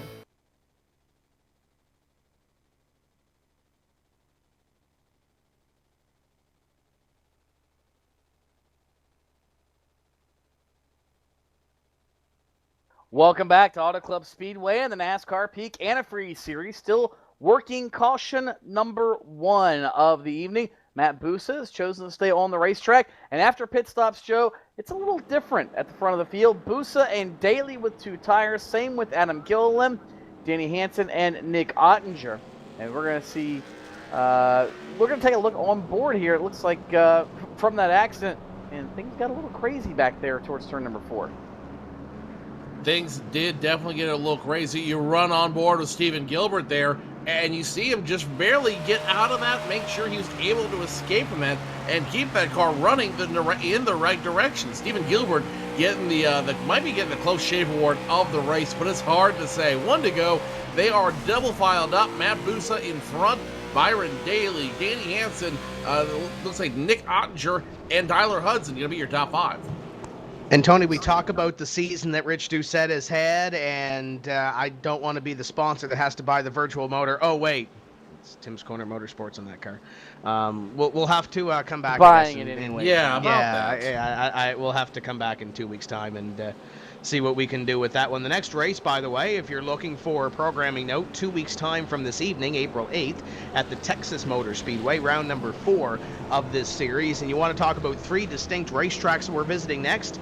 Texas, Richmond, the short track at Richmond, and then we head to the Tricky Triangle at Pocono for rounds 4, 5, and 6. So there's 3 different racetracks from what we're racing here this evening. Should make for a very interesting stretch to the 1/3 mark of this 2014 NASCAR Peak Antifreeze Series powered by iRacing season.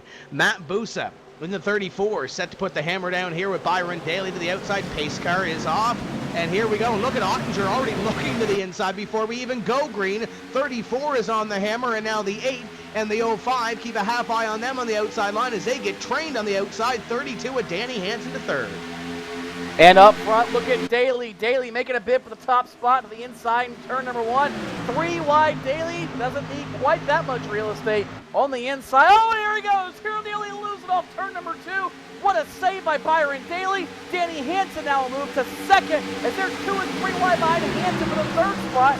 And into turn number 3, here we go once again. 2 by 2 from 3rd on back.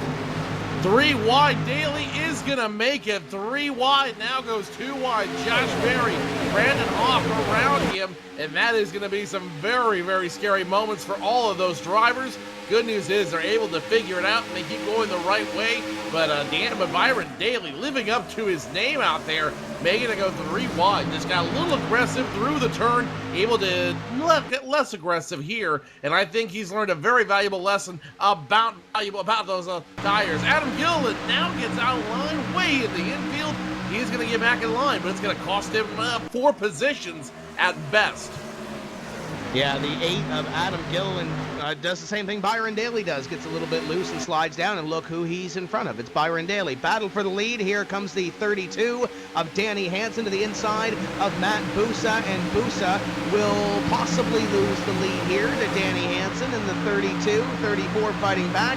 He will take second. Now the 2 will look at the 34. The 05 right up on the back bumper of Alfala. Look at those cars dance across the lack of grip out of turn number 2. You saw Ottinger dancing on the exit, same with Alfala. Now here we'll go right to the inside of Matt Busa. I'm very impressed on the part of Matt Busa right now. He's been able to hold on this long at the front of the field. Now that car is in a 4-wheel slide, Joe. It might be not, it might be short-lived in the front of the field for Matt Busa, but nonetheless, the first 2 laps after that restart, very impressive, and really even same for Byron Daly. Daly's back up into 8th after that slide for life, with Adam Gilliland not too awfully far behind, well, technically right in front of him. So really those slides didn't hurt those guys that bad, and I think that might be something to put in your cap and maybe think about later. You can make a late pit stop on, say, 20 lap to go run. But more importantly, as you run along the rear bumper now of that 26 Eugene Chad Lawton, see the champion Tyler Hudson right in on that rear view camera. The more important thing you guys are seeing right here is the value of tires versus no tires. Remember, everybody in that group in front of him has 4 tires. The 34 of Matt Busa has no tires. Byron Daly only took 2. So now you're very physically seeing on the track the advantage that 4 brand new Goodyear Eagles will have on each of these cars out here. If you have the new tires, you have the grip, and when you have the grip, you can make these cars dance. Up front, the challenge for the lead.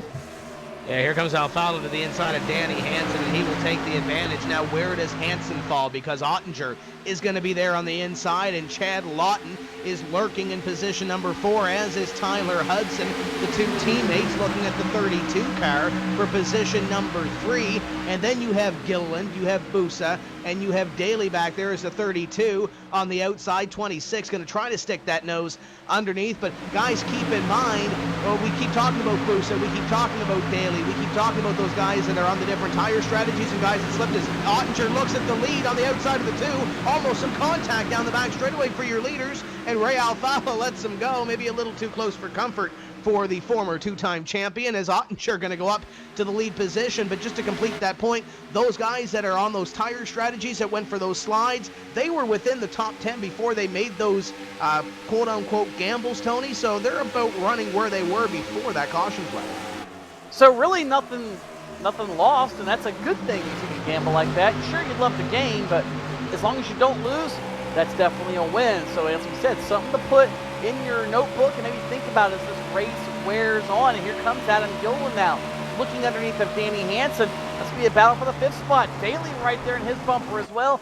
Danny Hansen, early leader of this race, and really been a strong contender all night long. He's been caught on the high side, and that appears, Joe, to not be where you want to be running, as Hansen has proven the last couple of laps. No grip up there for the Pro Geek Consulting car. Of course, maybe, just maybe, he could be conserving a little bit as well. Conservation could be critical. When you look at tires, when you look at fuel, that could be critical to maintaining a top 10 spot today, but ultimately getting you back in that top 5 or ultimately in the win. As I talked about earlier in this race, if you're able to conserve, if you're able to figure it out there, you might be able to make it work and figure out how to make the track work to your advantage, especially towards the end of the race. And you've seen, I think, some of that going on here on track. Matt Busa now gets around the 32. You watch it from the rear bumper of Byron Daly, who's now position number 7, should be position number 6 when we cross the start-finish line. And look who's back in that group now as well. Josh Lawton's in the group. Kenny Humpy's in the group. Josh Berry, Justin Bolton, all in the hunt for the top 10, as almost contact being made between the 40 and 32. Yeah, it got pretty close back there between those two, as the 58 now looking underneath the Josh Berry machine, trying to follow through, as is Justin Bolton trying to make that move on the 32 with Danny Hansen. And it seems like the odd man out, that outside line, it's dispatched Byron Daly back, it's dispatched Adam Gilliland back. Well, after the slides, the 34 went back on that outside line, but he didn't go as far as Danny Hansen is going, because Danny Hansen is going outside the top 10. It's just a matter of where he lands outside of that top 10. Back up front, it looks like Chad Lawton is going to go at it. Tyler Hudson and Ray Alfala going to do a little dance at position number 2. It's a three-way, and it's going to put the 26 up to position number 2 as the 01 of Tyler Hudson going to try to make the third place out of this three-way, Tony. Hudson's going to try on the bottom, and yes, it looks like he'll get the job done. He'll slide it in, and now he'll slide out into that third spot. So Tyler Hudson going to be the victor of that quickie as they work up turn number 3. So move Alfala back to the 4th spot. And really, Chad Lawton pretty impressive here as well right now, Joe, as he's showing a little bit of muscle now, trying to close in on Nick Ottinger. But I wouldn't count out these other guys behind him as well. As you've seen over the course of these runs, it's that rubber band effect you always seem to get at a racetrack like this. Definitely a rubber effect to be sure. Some of these guys trying to figure out how they're going to, conserve the gas, conserve the tires, and really set themselves up for a later run. We call this playing chess at 200 miles per hour, and that's exactly what you're seeing here on track. You cannot beat the guy in front of you just by sheer force. You cannot beat them into submission. You can't beat their will. So you have to play chess with them a little bit. You have to position yourself in the place you want to be, so that when they make a mistake in front of you, you can pounce and you can take that position and ultimately solidify yourself at the end. Remember, the race is not won on lap 67, it's won on lap 125, which we are rapidly approaching. Justin Bolton pulled out of line, but he pulled out of line because of a little bit of a slide at a corner number 2. The 80 of Brandon Cattell underneath, and I'm hearing smoke somewhere from up here, Tony. Looks like Brandon Hawk, number 53 machine, up the racetrack, and possible issues on the RacerBoost.com Chevrolet of Brandon Hawk. Substantial rear-end damage to that car. It appears to be earlier in the night, but it looks like that car is not under full power. And the question is whether Brandon Hawk can make it all the way back to the pits, or at least get off the racetrack before a yellow flag is displayed. Tough break for Brandon Hawk. I know there's some big surprises coming from his sponsor, Racer Boost, for meeting his family, but I can't exactly say what they are yet. This is not one of them, however, Joe. This is definitely not the one they wanted, let's put it that way. Right at the back, at the very tail end of that back stretch, that engine just finally gives out and almost creates an accordion effect for Cody Bias, Alex Warren and company. Cody Bias now has some severe front end damage on that car, and that is going to hurt him. Meanwhile, back up in the group, we have a new second place runner, and that is going to be the 01 of Tyler Hudson, who gets past that car in front of him, Chad Lawton. He gets past him. So Ottinger now up front. Tyler Hudson second. Chad Lawton third. Ralph Allen fourth. Gillinger top 5. The 2 and the 26 are going at it for position number 3 as they come up at a corner number 4. We have 69 laps completed, 2 underneath 26 at position number 3. Nothing doing at a corner number 4. And guys, the report from Mitchell Hunt, Brandon Hawk on the same team, they're running 50% tape on these race cars. A little bit aggressive with some of the setups that they have, and we mentioned a little bit earlier, you get a little bit of nose damage like Brandon Schmidt did, it's going to affect the airflow into that race car. Not sure, I don't think the 53 or the 19 had any nose damage to those race cars, but it could very well have happened as the 2 looks underneath the 26 again going into corner number 3. Something we're going to have to watch here, guys. Guys getting aggressive on the tape setups. Especially as we get later and later in the race, Tim. If you made it last for 2 runs and maybe you get a late caution, you might see a couple of guys throw another piece or 2 of tape on there to see if they can get a little bit extra speed and for that long, or I shouldn't say long, for that short run at the end if, say, a caution comes out with 15 or 20 to go. But the flip side of that is, yes, you run the risk of blowing the thing sky high, and I can't say it's a bad risk, really, if you're a Mitchell Hunt or a Brandon Hawk. I mean, they were fast and almost, well, between the 2 of them, it lasted about a whole race, almost, kind of. Well, yeah, not quite, Joe, I guess. So, but I guess they know where the line is later down the road. And I think this is going to be a very valuable learning opportunity for them, especially when they consider going to the other 2-mile deal in Michigan. I think they will have learned something here that they can definitely take away and get going in that race. Ottinger Hudson breaking away from the rest of the field. Alfala in the group. And now Matt Busa on the older tires trying to get around the New Intelligence Ford of Byron Daly. Not going 3 wide that time by, but Busa gets the job done. He'll now be in position number 5. And now it looks like it's going to be 26 of Chad Lawton. Gets way out of line. Josh Lawton going to try to suck up right behind him.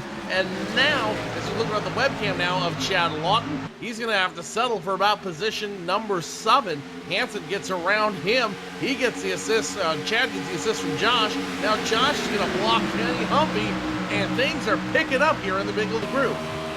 You've got the 8 on the 2 in front as well as Adam Gilliland looks at Ray Alfala. You continue to see that battle back there as well between about a half dozen drivers around position number 8 as they come off corner number 2 and work down the back straightaway. The leaders up in front, it's Ottinger and Hudson. Hudson continues to close in on the 05 car as we work to complete lap number 73 of this event. Will come by this time and complete the 73rd circuit. The top 2, Tony, like we've seen before in the first green flag run, they're trying to pull away from the rest of this field, only this time it's Ottinger and Hudson.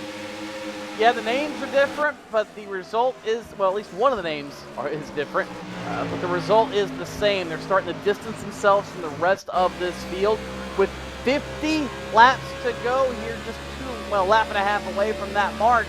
We're getting closer and closer to the window that is now open when you cross that, let's say about lap 80 mark or so, Joe, where you can come down pit road, and I'll be interested to see who, if anyone, decides to short pit it and try to play it from the back of the race, or who actually tries to stay out and wait for a caution flag.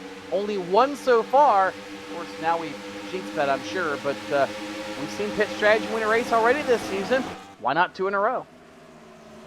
And again, if you're going to play the strategy game, if you're going to be playing that chess game, this is the place to do it, because you do not want to be running out of fuel. You do not want to be running on fumes at the very, very end of the race when push comes to shove. I think a lot of guys out here were expecting a race littered with caution flags, littered with caution debris out there, if you will. But so far, very clean race out there. Only 1 yellow flag.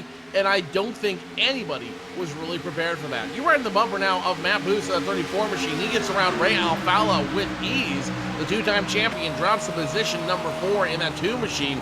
And now he's going to have to get back in line. And I've got a feeling we're going to see pit road get a very, very busy here in about 5 laps or so. And keep in mind, guys, we keep talking about guys needing to turn around their seasons. Out of the top 5 drivers right now in the race, the driver that's highest up in the standings is 4th place, Ray Alfala. He sits 20th in the point standings at this point. So there's some guys within the top 5 that could really use a great run here. They just have to close the deal in the second half of this race. Byron Daly sits in position 6 in the standings, and he sits in position 6 on the racetrack as well, as the 34 of Matt Busa leads this train around. As you see the replay of a car getting loose there, and we've seen a lot of that here, Tony. It's all about this tire degradation, and I love it, Tim. I've said it 3-4 times already. I love it when it comes to driver's race and driver's racetrack, and you've got to finesse the car. You can manhandle it to an extent, but you really have to be up on the wheel and on top of that razor bed. You can't be leaning too far one way or the other, but this is what racing is supposed to be, where you are on the ragged edge the whole time, trying to make lap after lap after lap after lap and go forward, and it puts on one heck of a show to watch these guys. Just watch those cars dance, Joe, when they come off the quarter. They're so easy on the throttle. The wheels are back and forth. They're swatting flies from the cockpit almost. That is how on edge the cars are. Car now smoking out of 2. That would be our 3rd destroyed motor, and that is going to be Cody Bias. He had some heavy front end damage as a result of that other car going down. He just ran straight into it, and that front end damage ultimately is going to take out Cody Bias as well. So Bias on the losing end of that proposition. He's going to make it down to pit road under his own power, it looks like, but Cody Bias in Elwood Designs Chevrolet, his night for all intents and purposes is done at this point. Back up front, it's getting dicey. Little wiggle at a corner number 2 for Nick Ottinger, and it's Tyler Hudson all over him. He looks to the inside in corner number 3, and he will take the advantage. Tyler Hudson in the Peak Ford, gonna go to the top of the board on lap number 79, and Tony, that's all it takes. Just one little wiggle at a corner number 2 for Nick Ottinger. Tyler was there, but Nick had to open the door in order for Tyler to get underneath and make that pass without, using a bumper or something along those lines. Hudson makes the clean move, and he moves to the lead position. Now the question is, can Tyler Hudson pull away? Keep in mind, let's back up 2 weeks ago. Tyler Hudson had one of the dominant cars in the race. He fell to a little bit of pit strategy. We do have one more possible green flag pit stop coming up in this race. I don't think anybody's going to be able to stretch it. Well, nobody's going to be able to stretch it to make it to the end from here. But that green flag pit stop could very well haunt a couple of our front runners if it does happen. Yeah, Tim, it very well could, but like you said, the good news is everybody has to pit. If somebody like a Jake Sturgis were to make it the rest of the way, I'd be ripping their computer apart, finding some sort of extra something that's not supposed to be there. So we know it's not going to be a matter of if you have to pit. However, it could be a situation of when you have to pit. So we'll see how that all works out. Of course, when you do come down pit road, Joe, a lot of it's up to the driver. Well, in fact, most of it's up to the driver. Getting on and off pit road, imperative to success in green flag pit stops. Of course, if you're out front like Tyler Hudson, it's a little bit easier to make that happen. Josh Berry improves his position on the number 26 of Chad Lawton. Berry now trying to continue to improve his position from position number 8 in that Speedco machine, trying to get around 3 wide daily. I've got a feeling it's gonna use all 3, maybe all 4 lines of racing here at Auto Club Speedway to make his point across. The window is now open as the 26 machine now gets loose. Chad Lawton almost loses it. He's trying to maybe look at the replay out there. We were just bringing it up and able to rescue it, though, is the good news. Bad news is it's going to cost him a lot of position. Brandon Cattell, Justin Bolton, Josh Lawton, Kenny Humphrey all get around him. Back up front, the battle is heating up. Guys, the window is open. So now the question is not if you're going to come down. The question is more when you're going to come down. And Tyler Hudson, Nick Ottinger locking horns here. I think they're gonna try to play chicken all the way to the last drop, see who's gonna be the first one to drop the hand out. Yeah, if you're running this race backwards, you can pit now and make it to the end on fuel. If you're running it from about 52 or so, as Ottinger continues to look at that 01 for the lead position. A lot of these leaders, except for Matt Boos and a couple of others, pitted at lap 52 on that caution flag. You had about 45 or so because you included a couple of caution laps in there. You can make it to about lap 95, thereabouts, give or take a couple of laps, and that would be your final stop if you're running it that way. Danny Hansen looking at a spot on Ray Alfala. He'll take position number 4 away in the Pro Geek Ford Fusion. So I'm thinking Boos is probably going to be in, Tony, about now or so. We should see him down fairly soon. Everybody else, it should be about 10 laps or so, give or take, before we see them down. And this is something I think that Matt Busa probably did and didn't want to see. I think it's good for him because now he didn't really lose anything. As here you see Adam Gilliland peel off the racetrack. He's going to short pitch a little bit based off of his strategy. He'll get it down to 55 miles an hour, and so he nearly lost control of that race car when he decided to turn left, but Gilliland now decided to short pit. He'll take full advantage of those 4 brand new virtual Goodyear Racing Eagles and see exactly what it can do for him. And oh yeah, his friend Brandon Cattell, who's being scored a lap in arrears, also going to come down pit road as well. Wonder if they're trying to have a meeting of the minds on pit lane. Brandon Cattell looks like he overshoots his stall, but somehow makes it work at that weird angle. The 8 of Adam Gilliland now going around for more tires on his car. Brad Mahar is down on pit road. Michael Johnson, Tyler Laughlin have all come down to the attention of their crews, looking for the exact same thing. 4 tires and a full tank of fuel. Meanwhile, back up front, what could be a very critical lead change just happened. Ottinger up front, Hudson now in second. It'll move Busa to third, Hansen and Alfala, your top 5, as Byron Daly, Josh Berry going at it as well, back there at position number 6. But as you mentioned, Ottinger back up front, Tyler Hudson to second. We'll see who comes down this time. Brian Day sticking the hand out the window. Rob Ackley, Brian Blackford. We could also see Byron Daly possibly down at this point as well. Here comes the 93 car, going to whoa it down to pit speed. Justin Bolton also going to head to pit road as well. And Tony, this pit entry, very key. Adam Gilliland was looking at the tires at the end of pit road when he was coming down to pit road. He nearly lost it on pit entry. He did, Tim, and I think he's very thankful he was able to hold on to it because that could have been ugly. But yes, big round of pit stops here for all these cars. The most notable of which, Byron Daly. Now on pit road, the new Telligence Ford. He'll come to a stop in his stall. It appears it's going to be a 4-tire stop for the number 93. Remember, he took 2 on that last yellow flag. So his hand is pretty much forced here. He is going to be forced to take 4 brand new virtual Goodyear Racing Eagles. Full tank of virtual fuel. He is down and away. So Byron Daly will rejoin the action. And it looks like Josh Lawton and all others also going to be making their stops and rejoining the race. So now pit strategy all over the place. Everybody making it work for them, making it work for what's right for them. Brian Schoenberg, the 55 machine, now going to come down. Josh Lawton now down on pit road. Brandon Hoff now coming down to the attention of his crew. A couple other drivers still announcing they're coming down pit road. Meanwhile, back up front, Ottinger stays out. Hudson stays out. Matt Busa now in third. Hansen fourth. Ray Alfala. Your top 6 have not come down pit road. 7 when you include Kenny Humpy. So your top 7 drivers, no se bueno pit road yet. And there's a couple of guys out here. I'm surprised Matt Busa, Tony, has gone as far as he has on the fuel in that number 34 car because he was a little bit shorter compared to everybody else that came down on that caution about 8 laps or so after he made his first pit stop of the evening. So he should be down momentarily onto pit road as well as the other drivers. And keep in mind, when these drivers, some of these drivers are short pitting, they have to take more fuel. These drivers that are staying out on the racetrack can take less fuel. It's less time on pit road, so that might play a little bit of an advantage too if this thing does go green to the end of the race. Trouble! Caution is out, and this throws everything out the window. Thomas Lewandowski, trouble off turn number 4. Him and the number 23 machine.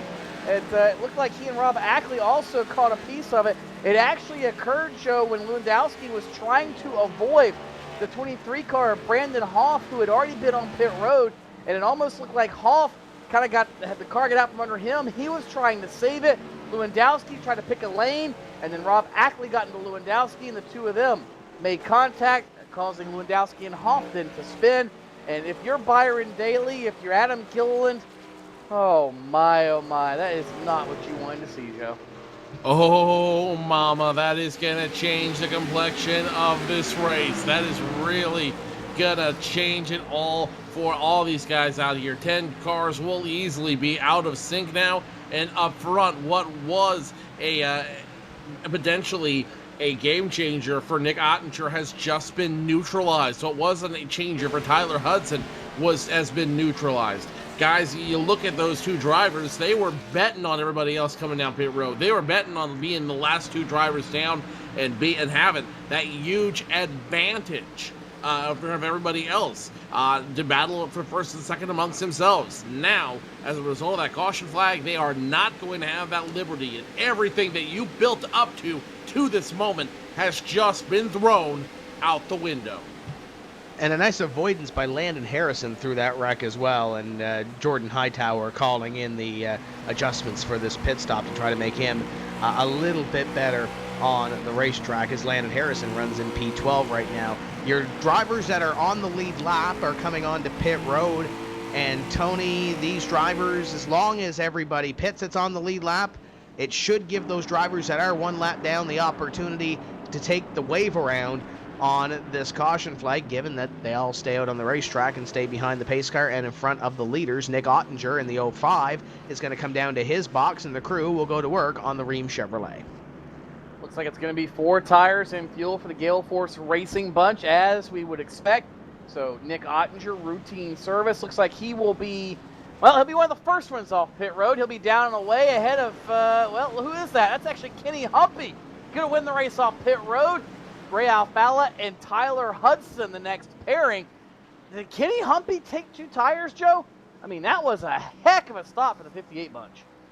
Yes, Kenny Humpy did, in fact, take 2 tires out there, which is a little bit of a dangerous proposition. It's a very, very much a gamble, and these guys are going to be risking their entire run on that stop. You saw how well it worked for Byron Daly when he tried it. So Kenny Humpy going to try to do what he can on 2 tires, but that's going to be a very, very, very scary little deal. We're going to step away here. We will take you to the finish of round number 3 of the NASCAR Peak Antifreeze Series, powered by iRacing.com. In just a moment. Don't go away.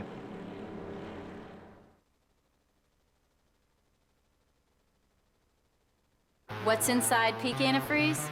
65 years of experience in hot and cold protection. From an independent, family-owned business that's never been afraid to give you exactly what's right for your engine and your wallet. Peak. Run true.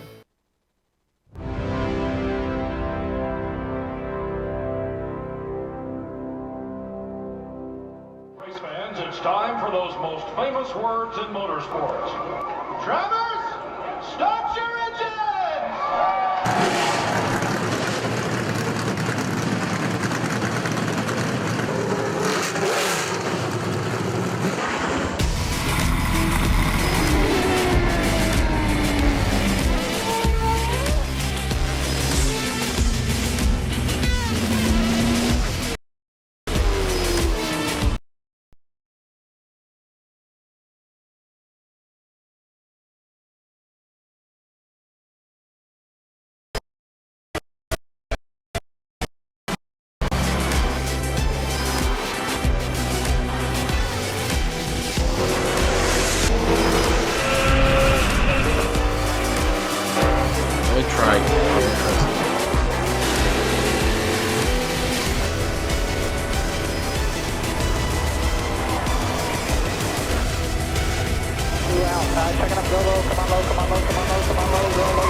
Michael Conti comes up at a corner number 4 in the checkered flag. He wins his first NASCAR iRacing.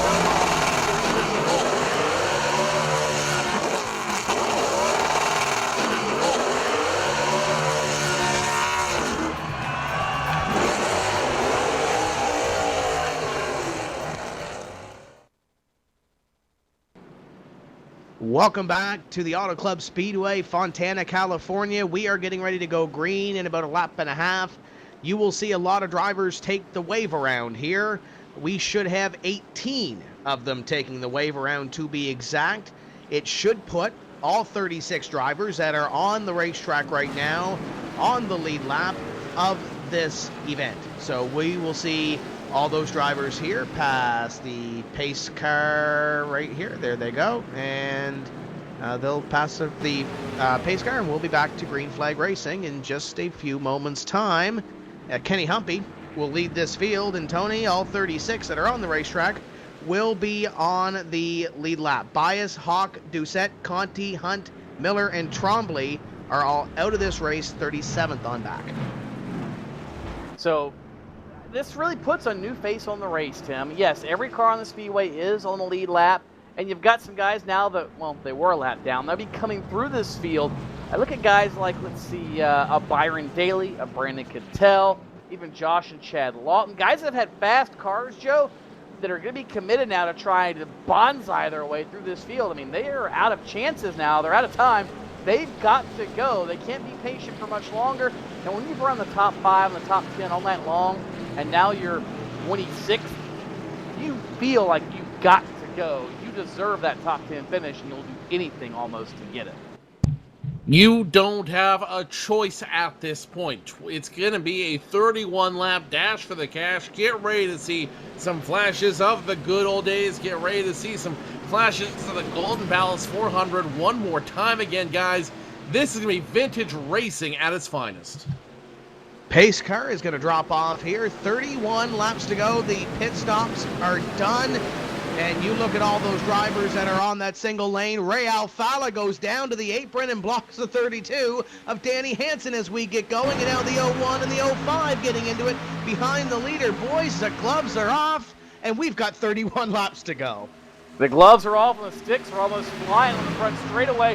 Hudson with a valiant move to the bottom. He'll get underneath Hunter now. He'll nearly spin off turn number 2. Hudson out of shape. He'll keep his foot in it. Here goes Ray Alfalla now down on the apron. He'll make it 3 wide turn number 3.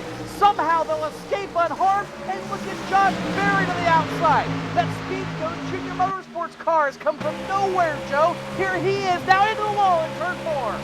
There goes the 88. The 88 is around. The 88 spins in front of the entire group, and he's going to collect the 2 other cars with him. He's going to collect the 8 of Gilliland. He's going to collect the, looks like the 41 of Sturgis. He's going to collect Josh Lawton as well. And another car tore through the grass to get through all of this. The big junk has happened here, guys, on the front straightaway. This was exactly what was brewing, and you knew it was going to happen, guys. You knew this was coming. We just saw it happen. You're going to have some big damage to the 32 of Danny Hansen as well. He continued on, but there's going to be heavy right side damage to that. Josh Berry came back across the racetrack, and he collected somebody. Apparently, he couldn't get on the brakes. That was Josh Lawton in the 40 that he got when he came back across the racetrack. There's a lot of drivers that had some near misses through this as well, and you know, that's what happens, Tony. We've seen these races before in the past where those pit stops, yeah, they're out of the way, and we have that dash to set up to the finish. And I hate to bring up that old cliche that cautions breed cautions, but we may very well see this until the end of the race, because that patience factor, it's out the window now, because we don't have to worry about pit stops and conserving and everything else. We got less than 30 laps to go now. What, patience. What is that, Tim? Well, we saw it for the first run of the race. We had a green flag pit stop. We almost had 2 green flag pit stops, and then the caution flag came out. We had a little bit of that patience thing in the first little bit of the race, but now we have those guys that are, they see that checkered flag in sight, Tony. They see that first place in sight. Now it's just a matter of pushing to the front of the field, and we mentioned that there were 36 drivers on the lead lap. Everybody that was on the racetrack was on the lead lap. I think we're going to hurt that number a little bit here. I think you're right. I think Josh Berry's pretty much done. Adam Gilliland is effectively done. Jake Sturgis, same with him. Danny Hansen stayed on the racetrack. I don't think he knows exactly how bad the damage is on the number 32 machine. And, you know, quite frankly, I don't think I blame him. I mean, he got hit in the door as opposed to the nose. Why give up all that track position? Why give up the 4th spot to come in for what may be damage or may not? I mean, yeah, the crew's looking at it, and really from where we're standing, it doesn't seem to be that bad. So Hansen might have dodged a bullet there, trying to stay on the racetrack. So now Brad Davies does have some damage behind him on that number 11 machine from earlier in the night. Tyler Hudson nearly got caught up in that one. He'll still be on the racetrack. And the guy I really looked at in that whole melee, Joe, Matt Busa, he just about hit Josh Berry right square in the door.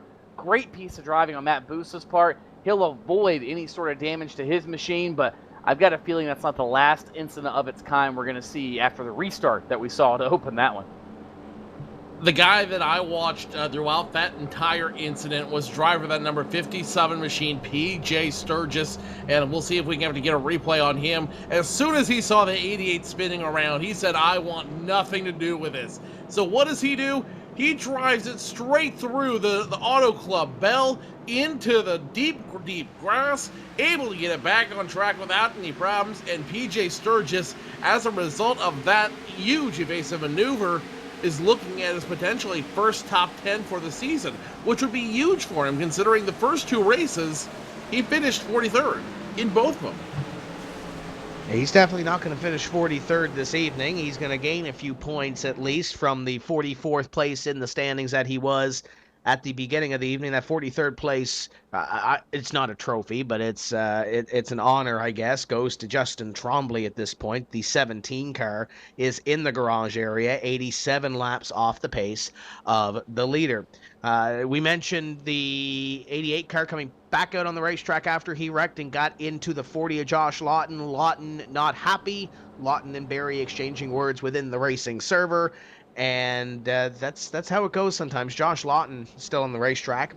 and the 88 of Josh Berry is not on the racetrack at this point. So Lawton going to try to salvage what he can, but you can see the 40. There's a lot of rear end damage, Tony, to the number 40 as he tries to soldier on and grab what he can, because keep in mind, Josh Lawton sits 14th in the standings coming in to this event. So every single point that he can get is great. We mentioned that drop race has to come between now and the completion of race 13. So he doesn't want to use this early as the drop. You don't want to use that, of course, but sometimes you kind of have to. And, you know, that's one of the unfortunate deals of whenever you're racing a series like the NASCAR Peak Antifreeze series, is that things happen. I mean, that's all there is to it. You don't let me back up. You never plan to use your drop race. Your plan of using your drop race is when you finish second because you won all the other ones. That's the plan. It never works out that way. You need that mulligan from time to time. But, yeah, you don't want to have to use it this early, but you know what? Sometimes things happen and you're kind of forced to. And, Joe, that might be the case for some of these drivers, and really even still we might see it happen because, well, after that last restart, we saw how hairy things can get. And as we get closer and closer to the end of this race, that vise is going to tighten, and there's going to be less and less give and a lot more take in turn one. Pace car lights are off. One more, about half lap to go at this point before we're back into this. Kenny Humpy is still in front of this field. Nick Ottinger, Ray Alfalla, Danny Hansen, Brad Davies, your top five. And guys, with so much talent up front, this is really going to be I believe, a definitive restart. 26 laps left to go in this NASCAR Peak Antifreeze Series race, and this is really going to be the one that's going to make or break you, I think. If yellows breed yellows, if cautions breed cautions, then this is going to be the restart. This is going to be the restart that could solidify your position or give you a fighting chance for the rest of the race. Leader about to go here as the iRacing.com pace car pulls off, and here comes Humpy. Green flag flies. We're back underway. 99 laps completed here. Ottinger will fall into line in position number 2. A little bit of a calmer restart up in front compared to the one we just saw. Ray Alfalla to the inside of Danny Hansen, but behind them, they are going at it. 3-4 wide trouble now. Around goes the number 30 of Robert Hall into the outside wall. Alex Warren catches a piece of it, and that all started right around Byron Daly and Brian Day. Daly tried to shove his way between Brian Day and Robert Hall. Didn't work out for him. And Robert Hall, the poor driver that gets the short end of the stick in turn number 1. That'll put us under caution once again. Tough break for Robert Hall and for Alex Warren. Both drivers looking to move forward. Brandon Cattell also got knocked sideways in that incident, but he did not make contact with anyone or anything substantial. So another incident that, well, could have been a lot larger than it was, Joe. Could have been a lot larger. That restart could have been a lot larger than we anticipated it to be. Robert Hall, though, talk about drawing the short end of the stick. He ends up in the wall, and that is going to hurt him significantly there. We'll still have plenty of racing left here on the field. We'll still have over 20 laps of racing left to go, or plus or minus 20 laps of racing to go when we get the green flag back. But with every caution period we have, it only means that the guys up front, Humpy, Ottinger, Alfalla, Hansen, Hudson, they get to conserve. They get to cool down a little bit. They get to reset their strategy, which means that whole group is going to be a lot harder to pass, a lot harder to fight with when we go back to green flag racing. You know, Tony, when you look back at that wreck, I was never good at fitting the round peg in the square hole. I think they tried to fit the square hole in the round peg there because there was 3 cars going for about a lane and a half of real estate going into corner number 1, and it did not work. You saw Byron get into the 30, Alex Warren getting damage from it as well. Robert Hall hasn't been, well, he's 19th in points, but he hasn't really had that season, the first couple of races to be desired. And now he's got heavy damage to the number 30 car, and he'll be coming down pit road to try to get more of that repaired at this point. And I know Landon Harrison does have a webcam. Before we go to break, maybe we can see Landon Harrison at work under caution. He is sitting in position number 10 right now, and That's the Beach Blue Jay, or at least it was, Tony. I don't think it is now because it's running in position number 10. And we mentioned that green flag pit stop strategy. He stayed out, got track position. All those other drivers had to take the wave around. So right now he's in 10th. And as long as this race keeps going the way it is, we might have 3 laps and then another caution, 3 laps and then another caution. We're hoping to get a green flag finish to this race. But if it continues the way it is, we've seen some of these races in the past go like it is. Landon Harrison might get a top 10 if he can stay out of all the trouble and wheel it into the finish. Very well could, Tim. Stranger things have happened. Same thing for a guy a couple spots ahead, Trey Eidson, the motivated eyewear machine. Haven't talked a lot about him all season, but former, what's now X1R Pro Cup Series racer, Trevor Farbo actually owns that company. And CJ Faison also involved with that NASCAR Camping World Truck Series driver. So good to see their car having a solid run here in the late stages. Trey Eidson, driver out of South Carolina. So good run for him, Joe. Former Online 500 winner as well. I've been talking about just historic races all night, especially when it comes to here at Auto Club Speedway. You're starting to see that experience pay off. You're starting to see guys who have driven for years upon years upon years really take it to the next level. And tonight, you are really seeing that cream rise to the top. Well, Joe reminisces about the old days. We are going to take a break. We will be back in just a few moments with the NASCAR Peak Antifreeze Series and the closing laps of round number 3.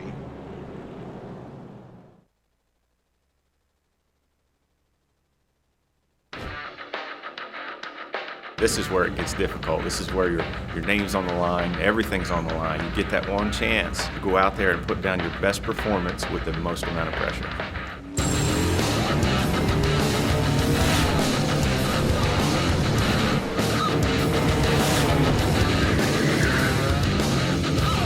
You got to take this race car, this whole new group of people, go to the racetrack, somehow impress them, and oh, by the way, you got to do it now. It's now or never. First thing that went through my mind was like, no way. Just be real important to try to figure out how to keep the tires under him and run a smart 150 laps. They might bump him around a little bit, but what doesn't kill you makes you stronger.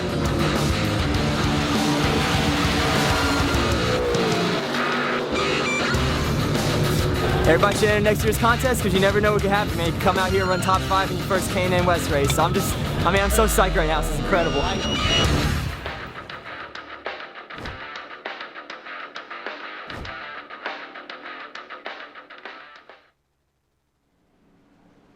Welcome back to the Auto Club Speedway. We are closing in on the completion of 103. We should be 104 this time, and the light should be off the pace car when we complete this lap by. Humpy, Ottinger, Alfala, Hansen, Hudson, top 5. Davies, Busa, Eidson, Bennett, Harrison, your top 10. And PJ Sturgis is just hanging out around the top 10 as well. He's sitting in position number 11. Great run for Stephen Gilbert as well. He sits 13th. Michael J. Johnson having a great run as well in 18th. Justin Bolton and Brad Mahar complete your top 20 at this point as we get ready to go green flag racing. We saw in the Pro Series, Tony, that Kenny Humpy won half of the 10 races in the series. The other races, he was really nowhere to be found near the front of the field. He's leading this race at California. If he wins this race, he would be batting 66% in the win column in this NASCAR Peak Antifreeze Series. Are we starting to see the rise again of Kenny Humpy, or does something happen that bites him here in these remaining 20 or so laps? Well, that first restart of this, well, I should say first restart, but this last restart, the one before it, is an indication.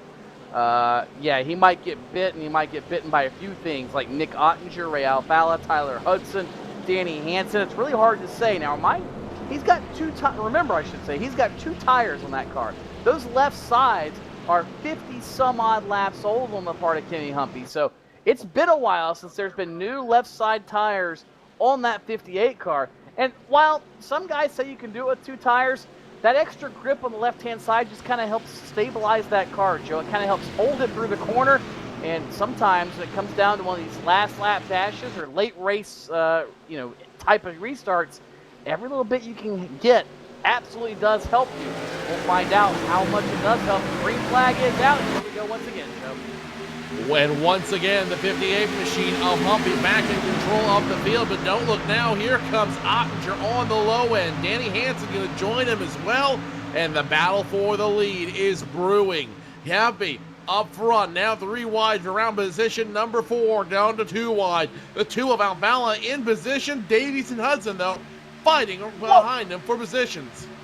Alfala and Hudson playing games to the inside they go. The 0-1 to the inside of the 2. Can he block it there? No, he can't. Alfala nearly gets contact from the 0-1, almost gets up into the 11, and here comes the 34 of Matt Busa. 3 and 4 wide coming out of corner number 4, and somehow the 11 is going to come out with the position, and Tyler Hudson, Tony, going to fall back too.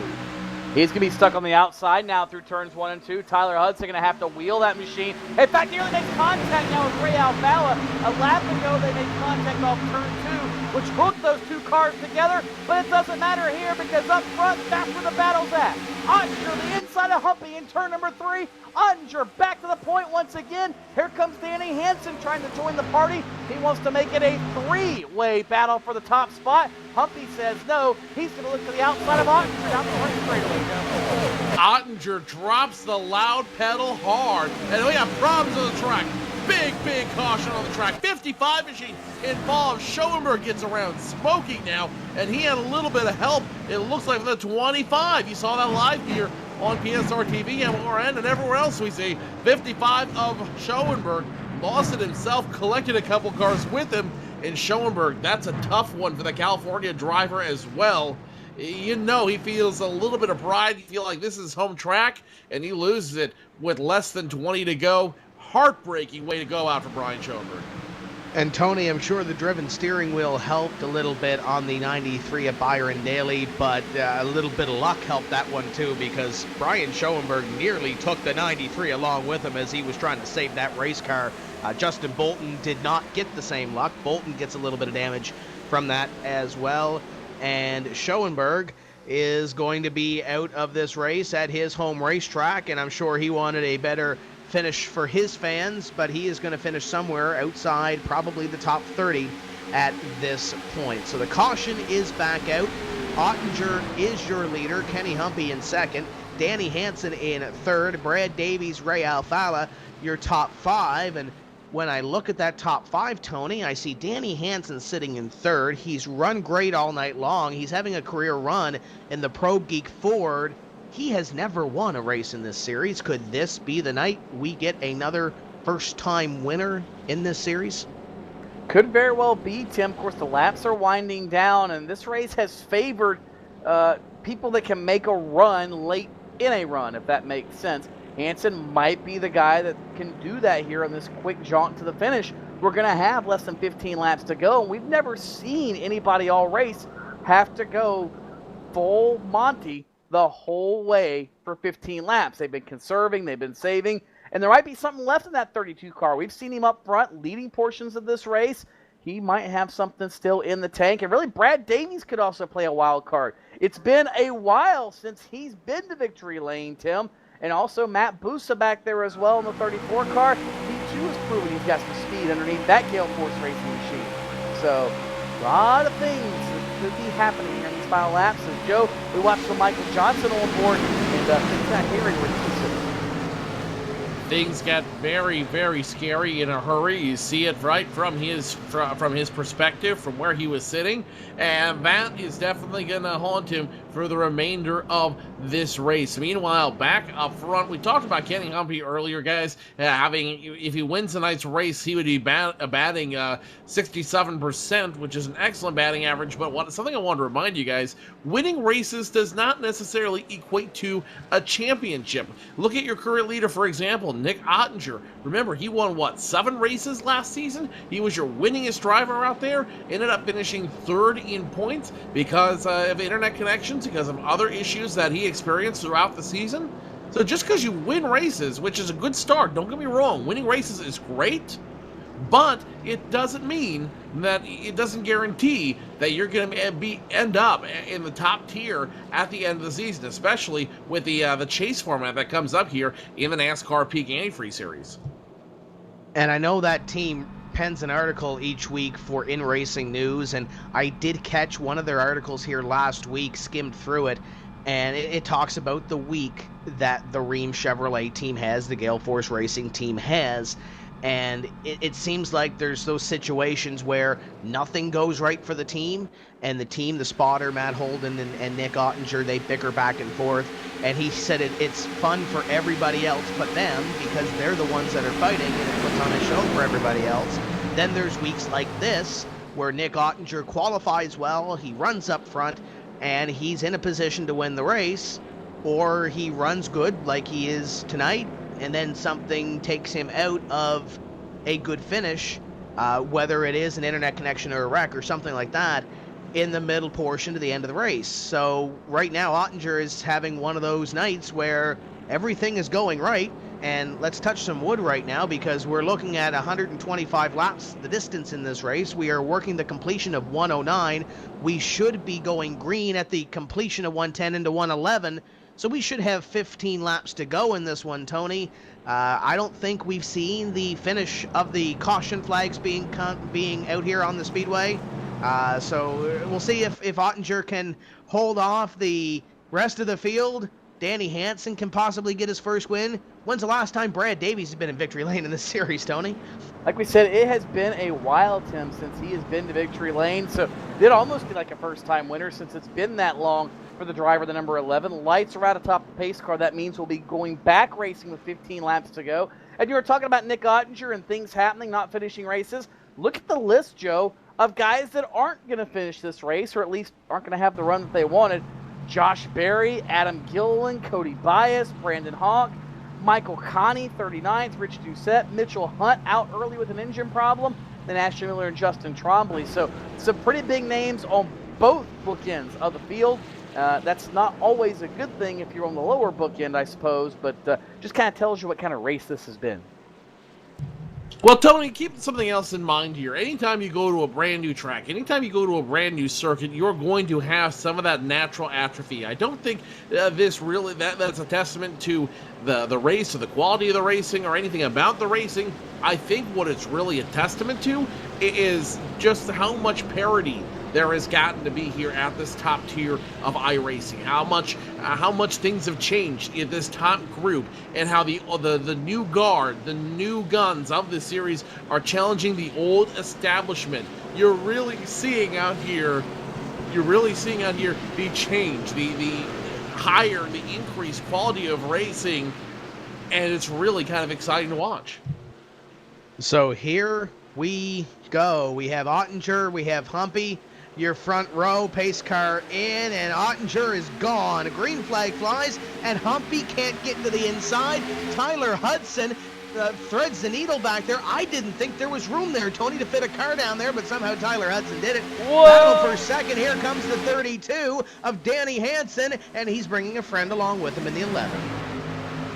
Yeah, that wasn't almost Harry. That was quite hairy in the turn number 1. You see him bobbing, dancing, weaving off of turn 2 and down the back straightaway. Here goes Hansen out, throwing her off the spot. Look behind him. Davies and Alfalla making a bid for the spot as well. They're spreading out everywhere as they work into turn number 3. Finally down to the bottom. Now Hansen going to slide up to that second spot all by his lonesome and try to give chase to Nick Ottinger, who right now, Joe, is the happiest man in the joint. He's got all this happening where? In the most important place it can, his rear view mirror into turn 1 once again. And the more they infight between them, the more they go back and forth between each of those drivers, the harder it is going to be for the both of them to make it work. Rear bumper, he's got a bumper full of the 58 of Kenny Humpy. They made contact with your defending champion, the 0-1 machine of Tyler Hudson, and these guys aren't done fighting yet. They are still going door to door, dancing cheek to cheek out there. The 58 wants in, but the old guard is locking them out. In fact, the two champions, these guys who've combined for your past 3 championships, they just locked him out. Welcome to the big leagues, Kenny Humpy. And the 0-1 couple laps ago was leaning on that number 58 of Kenny Humpy. You ride with the number 58, looking up at Tyler Hudson, at Ray Alfala, at Brad Davies, and you see in the far distance, Nick Ottinger is pulling away. Behind them, it's the 6 and 34 side by side. Little block being thrown by the 26 to the 80 of Brandon Cattell. He's trying to make his way back up to the front of the field. The 80 may send the 26 here going down into corner number 3, and he does. 26 up the racetrack, and everybody scatters, and Landon Harrison makes it 4 wide. Brandon Bowie doesn't make it. Josh Lawton around as well. Caution flag will fly. Big trouble turn number 4, and you saw it happen there as it all started in turn number 3, Tim, and you're exactly right. And I don't think it's so much a block on the part of Chad Lawton as it was just these guys are so out of control, they lose grip out of turn 2, and they're forced to go to the bottom of the racetrack to save it. But in the case of Brandon Cattell, he already had a run, and he had no other choice but to go to the bottom as well with Chad Lawton. That didn't make Brandon Cattell very happy. So he went ahead and gave that 26 car a shove in turn number 3 to move him out of the way, and that is when all the chaos started. Lawton sideways off the pace, everybody taking evasive action to avoid the 26 machine, and unfortunately Brandon Bowie, Josh Lawton, and others, the unfortunate victims of circumstance, Joe. Victims of circumstance, including a lot of victims of circumstance out there, including Brandon Bowie, the 40, the 4 machine, getting some trouble out there, and it looks like the number 3 machine ended up after making some side contact, blows up the engine in that machine, and Brandon Schmidt is going to be done well as a result of that incident. 6 or 7 cars out there got a piece of that one. And this race is getting more and more tense with every lap that goes by. We are about 11 to go at this juncture. Do you think we have it in us to have 2 more restarts? Because, guys, I've got a feeling this next restart could very easily be the last. Yeah, this could very well be the last restart if we do go, let's say, 4 laps or so, and then the caution flag does fly. But there's a lot of close calls back there. Landon Harrison, he had to get on the binders to avoid a slowing Chad Lawton and a couple of other drivers there. And talked to Jordan Hightower. That car, after the pit stop strategy that they employed, staying out, those guys behind him taking the wave around, they said it's not the best car. It's not the worst handling race car he's ever driven, though. So it went from a Beach Blue Jay to probably about maybe a Wounded Robin or something, Tony. I guess if you want to leave the bird analogies in place, that would be the case. So not good for Landon Harrison, but the good news is, I guess, if there is any, car's at least still kind of in one piece, and he's still rolling. That's more than a lot of his compatriots can say here, as it's been a pretty rough race these last 50 or so laps, Joe. We talked about the outset how it's almost like a short track race at 200 miles an hour. Well, last few laps have kind of proven it. They're sideways, they're up on the wheel, they're swatting flies in the cockpit, they're laying the bumper to each other. I mean, this is, I don't want to say it's perfect racing, but it's about as perfect as you could really get when you look at the entire scenario. As you look at the entire scenario, you look at everything that's taken place, you're definitely seeing a lot of fun racing. This is a lot of cool racing out here. This is probably one of the better races we have seen here in quite a long time, guys. And Auto Club Speedway, this has turned into a really fun track. And it looks like some of the field behind the pace car starting to get formed up here for a restart in a couple laps' time. You are watching the NASCAR Peak Antifreeze Series, powered by iRacing.com on iRacing Live, PSR TV, Nesson, the Motor Racing Network, among other places. We remind you that if you want to watch the unfolding rounds of this NASCAR Peak Antifreeze Series, come back in 2 weeks. We're racing at the Texas Motor Speedway coming up on April 8th. Then 2 weeks after that, we head to the short track at Richmond. We've had some pretty good races there, a lot of green flag races as well at Richmond in the past. And then Pocono at round number 6 in May 6th. So those are the next 3 rounds. As you look at Brian Day, the Plan B Sales number 4, making his way through that last wreck. He will have to wheel that car from position at number 29. And Tony, I know you have the code on the tip of your tongue for Brian Day. I know if you want to get some a discount, you can head over there and to Plan B Sales and grab some cheap diecast, right?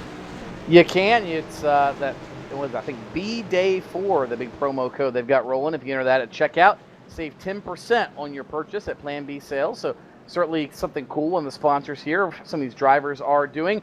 Unfortunately for Brian Day, he's going to need more than a diecast to fix that car.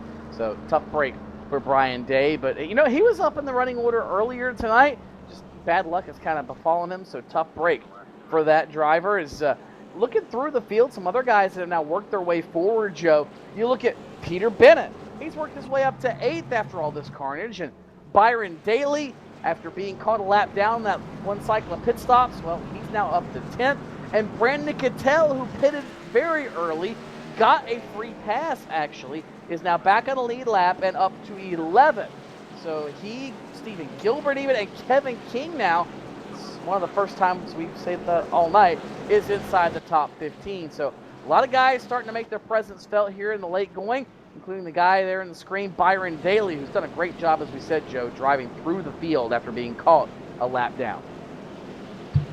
Byron Daly going to sit very nicely here on the track. He's going to be sitting position number 10. And as we get ready for what could be the final shootout of the race, this really could be a definitive moment for him. Let's also check in with the driver of the number 89 machine, Landon Harrison. He's made it through the last few wrecks. That's the good news for him. The bad news, though, he's going to sit at the tail end of the top 20.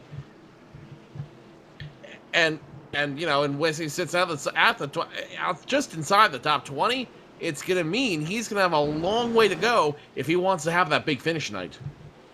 So if we go about 4 laps here without the green-white checker initiated in this series, the race will be over, and we'll finish this race under caution. But if we do go, let's say, 2-3 laps, get a caution, we might have a 1-lap dash to finish off this race. This is going to be interesting here, guys. Pace car is going to hop off here, and Nick Ottinger is going to lead this NASCAR Peak Antifreeze Series field to green. Danny Hansen to the inside, 3 wide already for position number 3. Brad Davies in the middle. Tyler Hudson pops to the inside, and Alfala on the extreme outside as they're playing games. One got turned. Trey Eidson into corner number 1. Eidson somehow saved it, but caution was out already, Tim.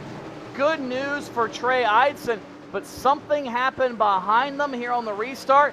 It looks like it was actually Chad Lawton that caught a piece of the inside wall. Again, a product of these guys trying to slice and dice because restarts are the easiest time to pass somebody. Chad Lawton got caught in the back bumper of Chris Overland. That sent that car for a wild ride up and down the banking right in front of our beached Blue Jay, Landon Harrison. And Chad Lawton's great night has gone sour, and from sour to even worse, it is spoiled. Chad Lawton pretty much done for the night, Joe. It was a valiant move. It was a big move. I mean, that was one of those moves that happened once in a career. It's a move that you will be remembered for if you're successful. The problem for Chad Lawton, though, it wasn't successful. He got blocked. He ended up getting spun around. He hits the inside of the wall really hard, and that is going to destroy his motor. That is going to put him out for the night, and that is going to leave us in a very precarious situation. Now at the end of this race, we're looking at maybe a 3-lap shootout at best. Maybe a green-white checkered or a green-white checkered. We have a black flag on the 41 of Jake Sturgis, and we're going to wait to see if race officials do decide to clear this. Let's take a little camera on the 41. The green cone at the end of pit road on the iRacing service is the cone that defines pit exit. That cone is usually in that little box or at the end of the line there. Somebody had already knocked over the green cone. It may have been Trey when he went down into corner number 1. Jake Sturgis was on the opposite end of that cone, but the cone was sitting in the middle of the line.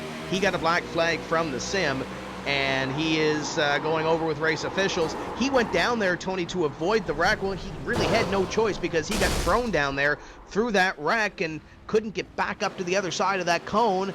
And there's the black flag. So it's tough to call on that one. But really, Jake had nowhere to go on that.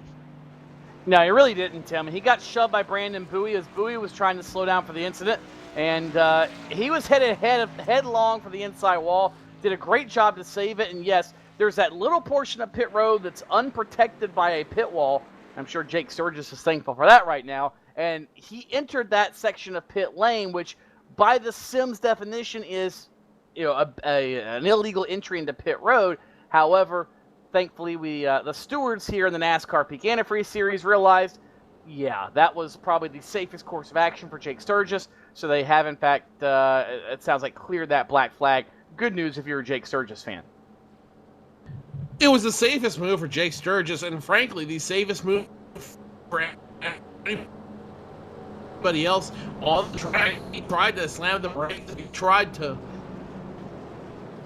So as Joe tries to find the cable that is disconnected there, I think he might have hit it down underneath the table somewhere here, Tony, but nevertheless, we're trying to get Joe reconnected here. But Ottinger, Danny Hansen, your top two at this point, Davies, Alfala, and Hudson. And you want to talk about some drivers being aggressive on that last start, Tony. Tyler Hudson on the last couple of starts has been diving down where I didn't think there was holes, and he made holes, and now he's sitting in position number 5. He's on the inside, so watch for him to possibly dive underneath Brad Davies. They were 3 wide going into corner number 1 when that caution happened behind them. This is the point, if it hasn't already, that the feelings are going to be hurt by some of these drivers if some of those moves are being made and something goes wrong. There might be some feelings hurt. We saw Tyler Hudson's feelings hurt last week when the green flag pit stop and everything else didn't go his way. He finished in 5th. So he's trying to one-up that, and no pun on the team, and try to get up there with that one-up Motorsports Peak Antifreeze 01 car. Yeah, he's going to do whatever he can do, Tim. And yeah, you do whatever you've got to do here, I think. And Tyler might be one of the guys that could do it. We've seen it already. He's made some pretty risky maneuvers on the bottom of the racetrack. But you know what? There's nothing in the rule book against it. Go for it, dude. Whether it's Tyler Hudson, Brad Davies, Chris Over, I don't care. It's not in the rule book, and it's not going to be an unsafe move. Go for it. Do whatever you can get. Do whatever you can to get a position. As I've kind of been noted for saying in many leagues in the past, if they wouldn't want you to go there, they wouldn't pave it. So Tyler Hudson using all the pavement and then some, as have been other drivers. It's going to be entertaining, because now I think, Joe, the biggest thing is, if you have to shove somebody out of the way, you shove somebody out of the way. Your biggest deal is to A, make up spots, and B, keep from getting wrecked on this restart, because we know that everybody here is aware that this is the final restart of the race coming up. It will be the final restart of the race. It will leave us about 3 laps to go. Then we go back to green flag racing. Lights do turn off this time by, so we will have a green-white checkered finish here tonight at Auto Club Speedway, and this is going to be the moment.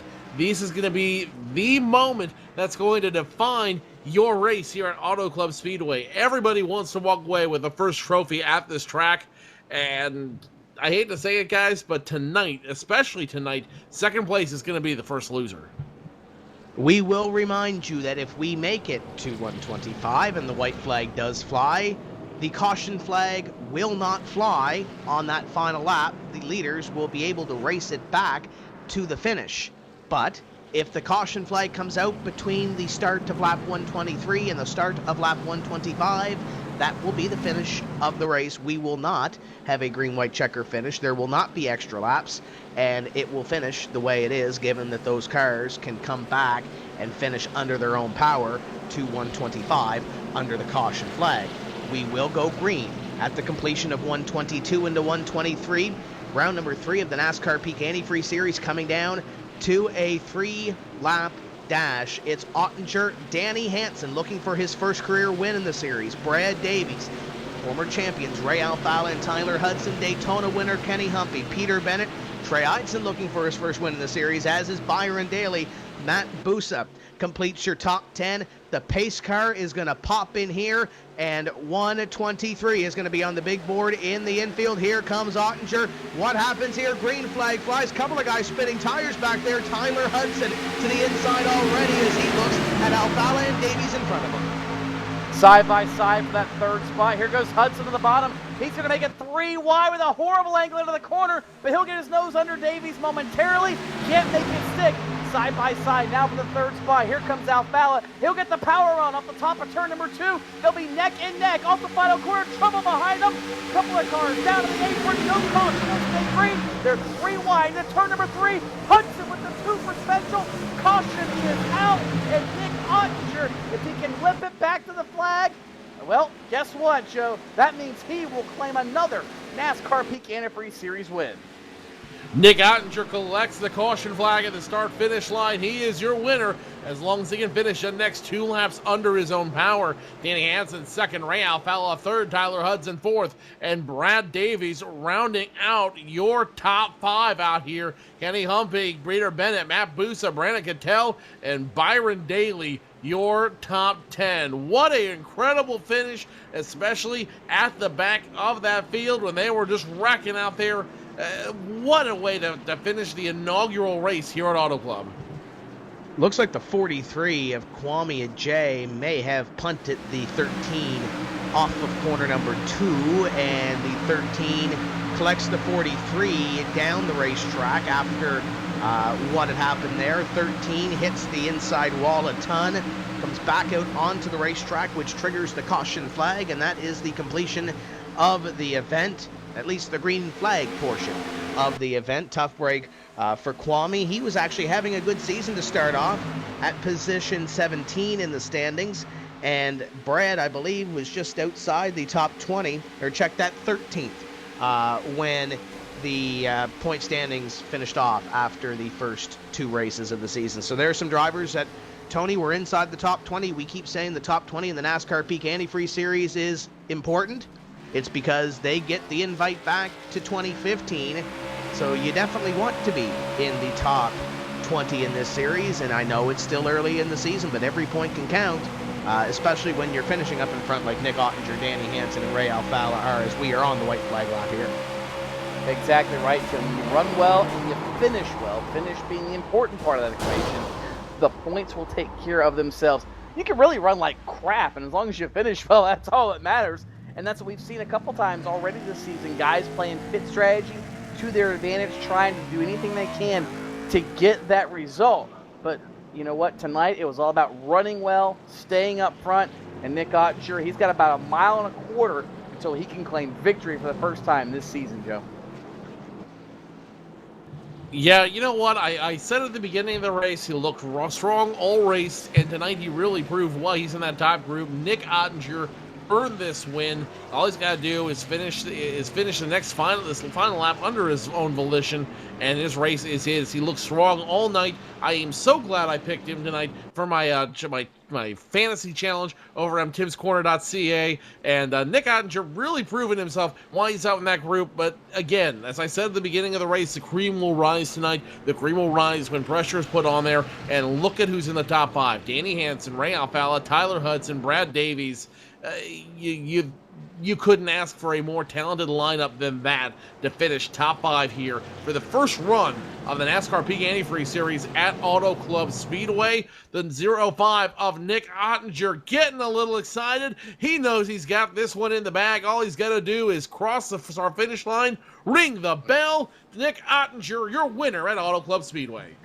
3 races into the NASCAR Peak Antifreeze Series powered by iRacing, and we have 3 different winners. Nick Ottinger comes home the winner here this evening. Danny Hansen with his career best in position number 2. Ray Alfala, Tyler Hudson, and a great run for Brad Davies as well, coming home in position at number 5. And Brad Davies entered this race 36th in the standings after 2 races. So I'm sure the 11 team is going to be happy about that. Kenny Humpy, Peter Bennett, Matt Busa, Brandon Cattell, and Byron Daly complete your top 10. A great run for Cattell. Cattell comes in 3rd in the standings as well, so that's going to help him. Kenny Humpy, your point leader, finishes in 6th. And Thomas Lewandowski, who was 2nd in the point standings coming in, the 16 car, finishes in 34th, so that's definitely not going to help him. Nick Ottinger, still working his way down the back straightaway. He'll come by this time and do a little bit of celebrating, I'm sure. That crew is, I'm sure, very happy, and we will talk to them in the post-race show for this NASCAR Peak Antifreeze Series powered by iRacing, as the 05 team wins their first of the 20 2014 season. We will step away here on PSR TV, the Motor Racing Network, iRacing Live, Nesson, and all our other partners. And we'll be back in just a few moments' time. We'll talk to your top 5 in just a moment.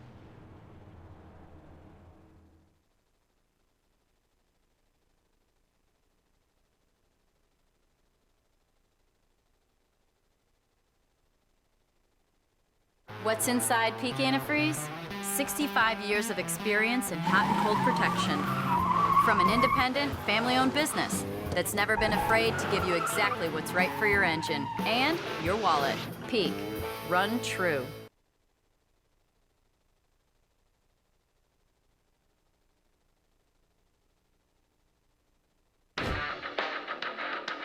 This is where it gets difficult. This is where your name's on the line, everything's on the line. You get that one chance to go out there and put down your best performance with the most amount of pressure.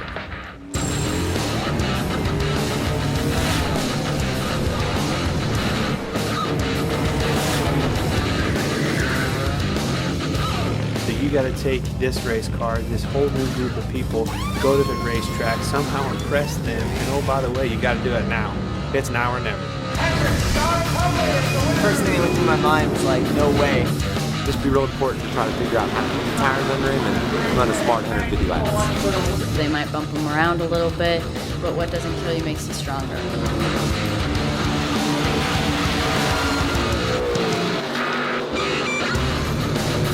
Everybody should enter next year's contest because you never know what could happen, man. You can come out here and run top 5 in your first K&N West race. So I'm so psyched right now. This is incredible.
Nick Ottinger celebrates for the first time this season as a winner in the NASCAR Peak Antifreeze Series powered by iRacing. Comes home with the win in the inaugural Auto Club Speedway event, round number 3 of 17 on the 2014 campaign. Danny Hansen, Ray Alfala, Tyler Hudson, Brad Davies, your top 5 at the completion of 125 laps around this 2-mile D-shaped oval. Joe Cortez standing in victory lane with the driver of the Ream Chevrolet, Nick Ottinger. My guy, Nick Ottinger, came here with a mission, be the first one to win at Auto Club Speedway, and he does so tonight in the Ream Chevrolet. Nick, it's got to be fun always to be back in victory lane, but number 2, how much more special is it knowing that you're the first one in the NASCAR Peak Antifreeze Series to conquer the big 2-mile D-Oval in Fontana? Well, thank you, Joe. It feels really special being the first one. I love racing this track. I love testing it. All the guys did very hard work on working on the right front of the car, but I mean, it felt pretty good to run that good again and get back in our rhythm, because we usually start late in the season, we start getting our rhythm in, but it felt great to get in victory lane. I can't help it. The racing was fun too. I mean, you could race side by side, and I mean, you could have to keep someone pinched enough where you can get a good run off. I mean, it was fun racing. Nick, we saw you guys run 2 wide. We saw you guys run 3 wide. You guys run literally every lane on the track that was available. How crazy was the racing, and how worried were you that you might have gotten caught up in one of those many incidents we saw, especially towards the end? Well, I'm gonna bring up a point that last race at Vegas, I didn't start too good. I started dead last on the field, so it's definitely a confidence booster. Starting up in the top 5, and that helped progress my race because I didn't have to drive up through the field again. And it was definitely hectic restarts. We could change lanes, and I knew we would be going like 5, 6 wide if possible. I just don't want to be one of them guys going 5 and 6 wide. And luckily we started up front, and finally we got control of the restarts, and I love it, man. Felt good. Nick, pit strategy. Let's talk about that real quick. We saw you in that very first set of pit stops, stretch it as far as you could. The second time around, it looks like that yellow flag just knocked out pit strategy entirely. Did it really knock out your pit strategy entirely? And more importantly, the second yellow flag came after that first long run. When the yellow flag came out to bring out the second run of pit stops, how ready were you guys for that pit stop? We were ready. The Gale Force guys are basically ready for anything. I could wad it up lap 2 or something, and they'd be ready to pair. But we definitely want to see that first caution because, I mean, we started stretching our lead, kept saving fuel every time we got up to the top 2 and 3, and we let guys, I mean, you had so much draft, so much pull, the guy behind you would.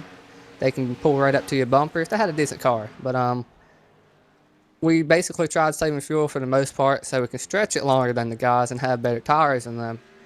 And it worked in our advantage the first round of pit stops, and we started pulling away. But the second, we were still in a good position and everything, about the same position we were the first stop. And I'm kind of glad we got around, I think it was Kenny, one of them late restarts, and we can control the restart. So it was definitely, we played our strategy good. I want to thank Peter Fisher for that because he was filling in for Matt tonight, and Matt had to do some schoolwork, his college schoolwork, and last minute notice, but he did some great strategy calls. Car was good. Car was really good long run. I could get a really good drive up off, and everyone else would charge it in more. I'd just back it up and get it ready to pull off the corner. So, Nick, you got the Gale Force team in the garage. You got Reem on the hood. Who makes it work for you and the 05 team?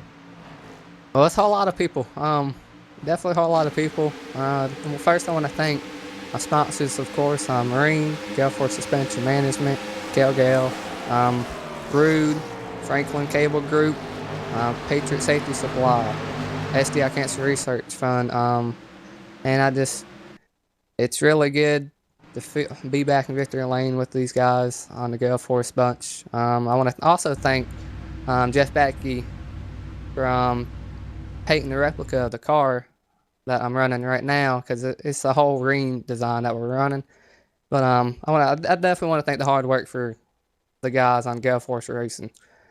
Peter Fisher, Matt Holden, Ronnie Sisney, Matt Busa. I think everyone on the team had relatively good runs, and that's real important for us.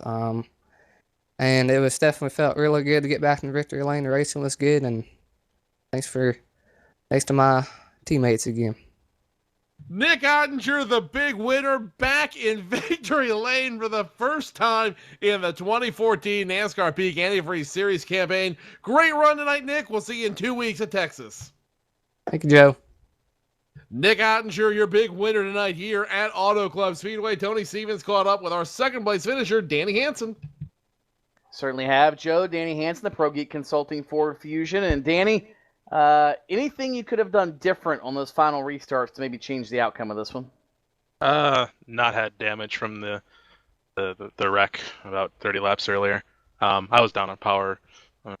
Not a whole awful lot. Handling was still good, but pretty happy to be able to hang on to second, being the fact that I didn't get any more damage out of that. How nerve-wracking and how difficult is it on these restarts? We've seen guys juking, jiving, bobbing, weaving to try to maintain some semblance of sanity getting into especially turn number 1. because it looks like it is an absolute free-for-all in those first couple of laps. Well, it sure is a lot less nerve-wracking when you have a car underneath you like I had tonight. The last couple of restarts, like I said, I was just hanging on, being down on power. But throughout the race, it was pretty fun where I could put that car in where it would stick and how well it would come off the corner. That's one of my better cars I've driven in my sim racing career. Well, it certainly netted you your career best finish, a second here in the NASCAR Peak Antifreeze Series. I know there's a lot of people besides Pro Geek, and of course they're one of them, that helps make things happen for the 32 crew. Who's the rest of the people we might not see behind the scenes? Just got a whole laundry list of people who make it happen, and I can't thank each and every one of them enough for everything. I got Garrett Smithley Racing. Go check them out. Just announced that they're going to do an ARCA race at Talladega. RCRL, probably one of the best leagues on the service right now. Had Kyle Robinson Designs, up and coming designer. Go check them out on their Facebook site. JDR Graphics makes my cars look good every week, and Jeremy Lukasga for giving me all his support as well. That's Danny Hansen, your second place finisher here tonight in the NASCAR Peak Antifreeze Series at Auto Club Speedway. Tim Terry and Ray Alfalla now. Tim's presence. Tim? I don't know about that. Down here with two-time Ray Alfalla finishing in position number 3. First, Ray, let's start at the start. You started on the front row for this race. You had the pole position. Yeah, I couldn't believe I got the pole there. I felt like I messed up in 3 and 4, but the car had enough speed in it, so that was a pleasant surprise. And the rest of the race, not so well, not as well as I expected it to be, but I haven't had an interview here in like 6 months, so I'll take it. There was a couple of restarts at the end that were really hairy. I know there was one where you had the 11 and the 01 to your inside, and you were stuck on the outside, and then a wreck happened behind you guys, which brought the caution flag out. Talk about those restarts and that sense of urgency, knowing that there could very well be a caution before you even hit the next 500 feet.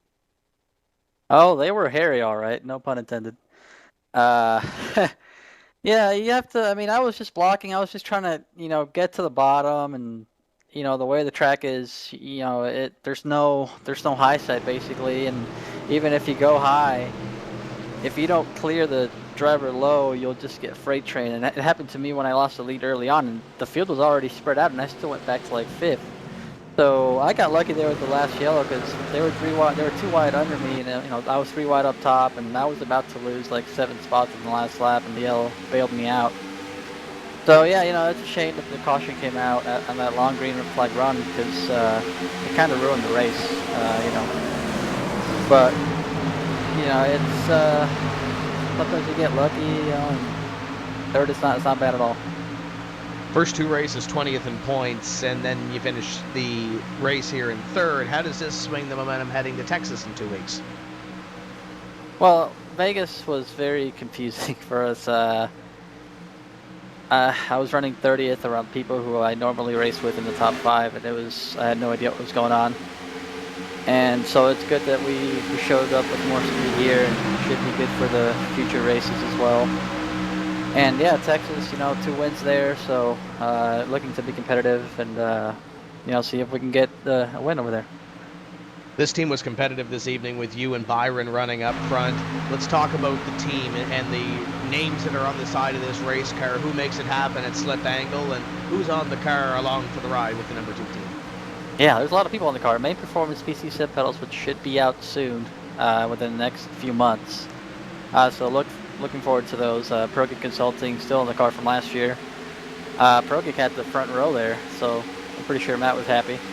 NewBlockHosting.com, DisabledRacers.com, StemSimX. Also got to thank Peak for coming on board. That's huge for this series. iRacing.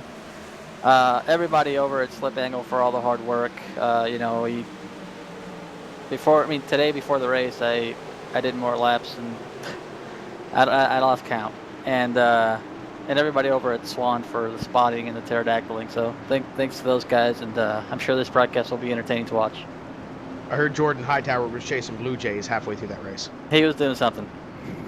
That's Ray Alfalla coming home position number 3 this evening. I believe Joe Cortez has caught up with our 4th place finisher, driver of the 01, Tyler Hudson.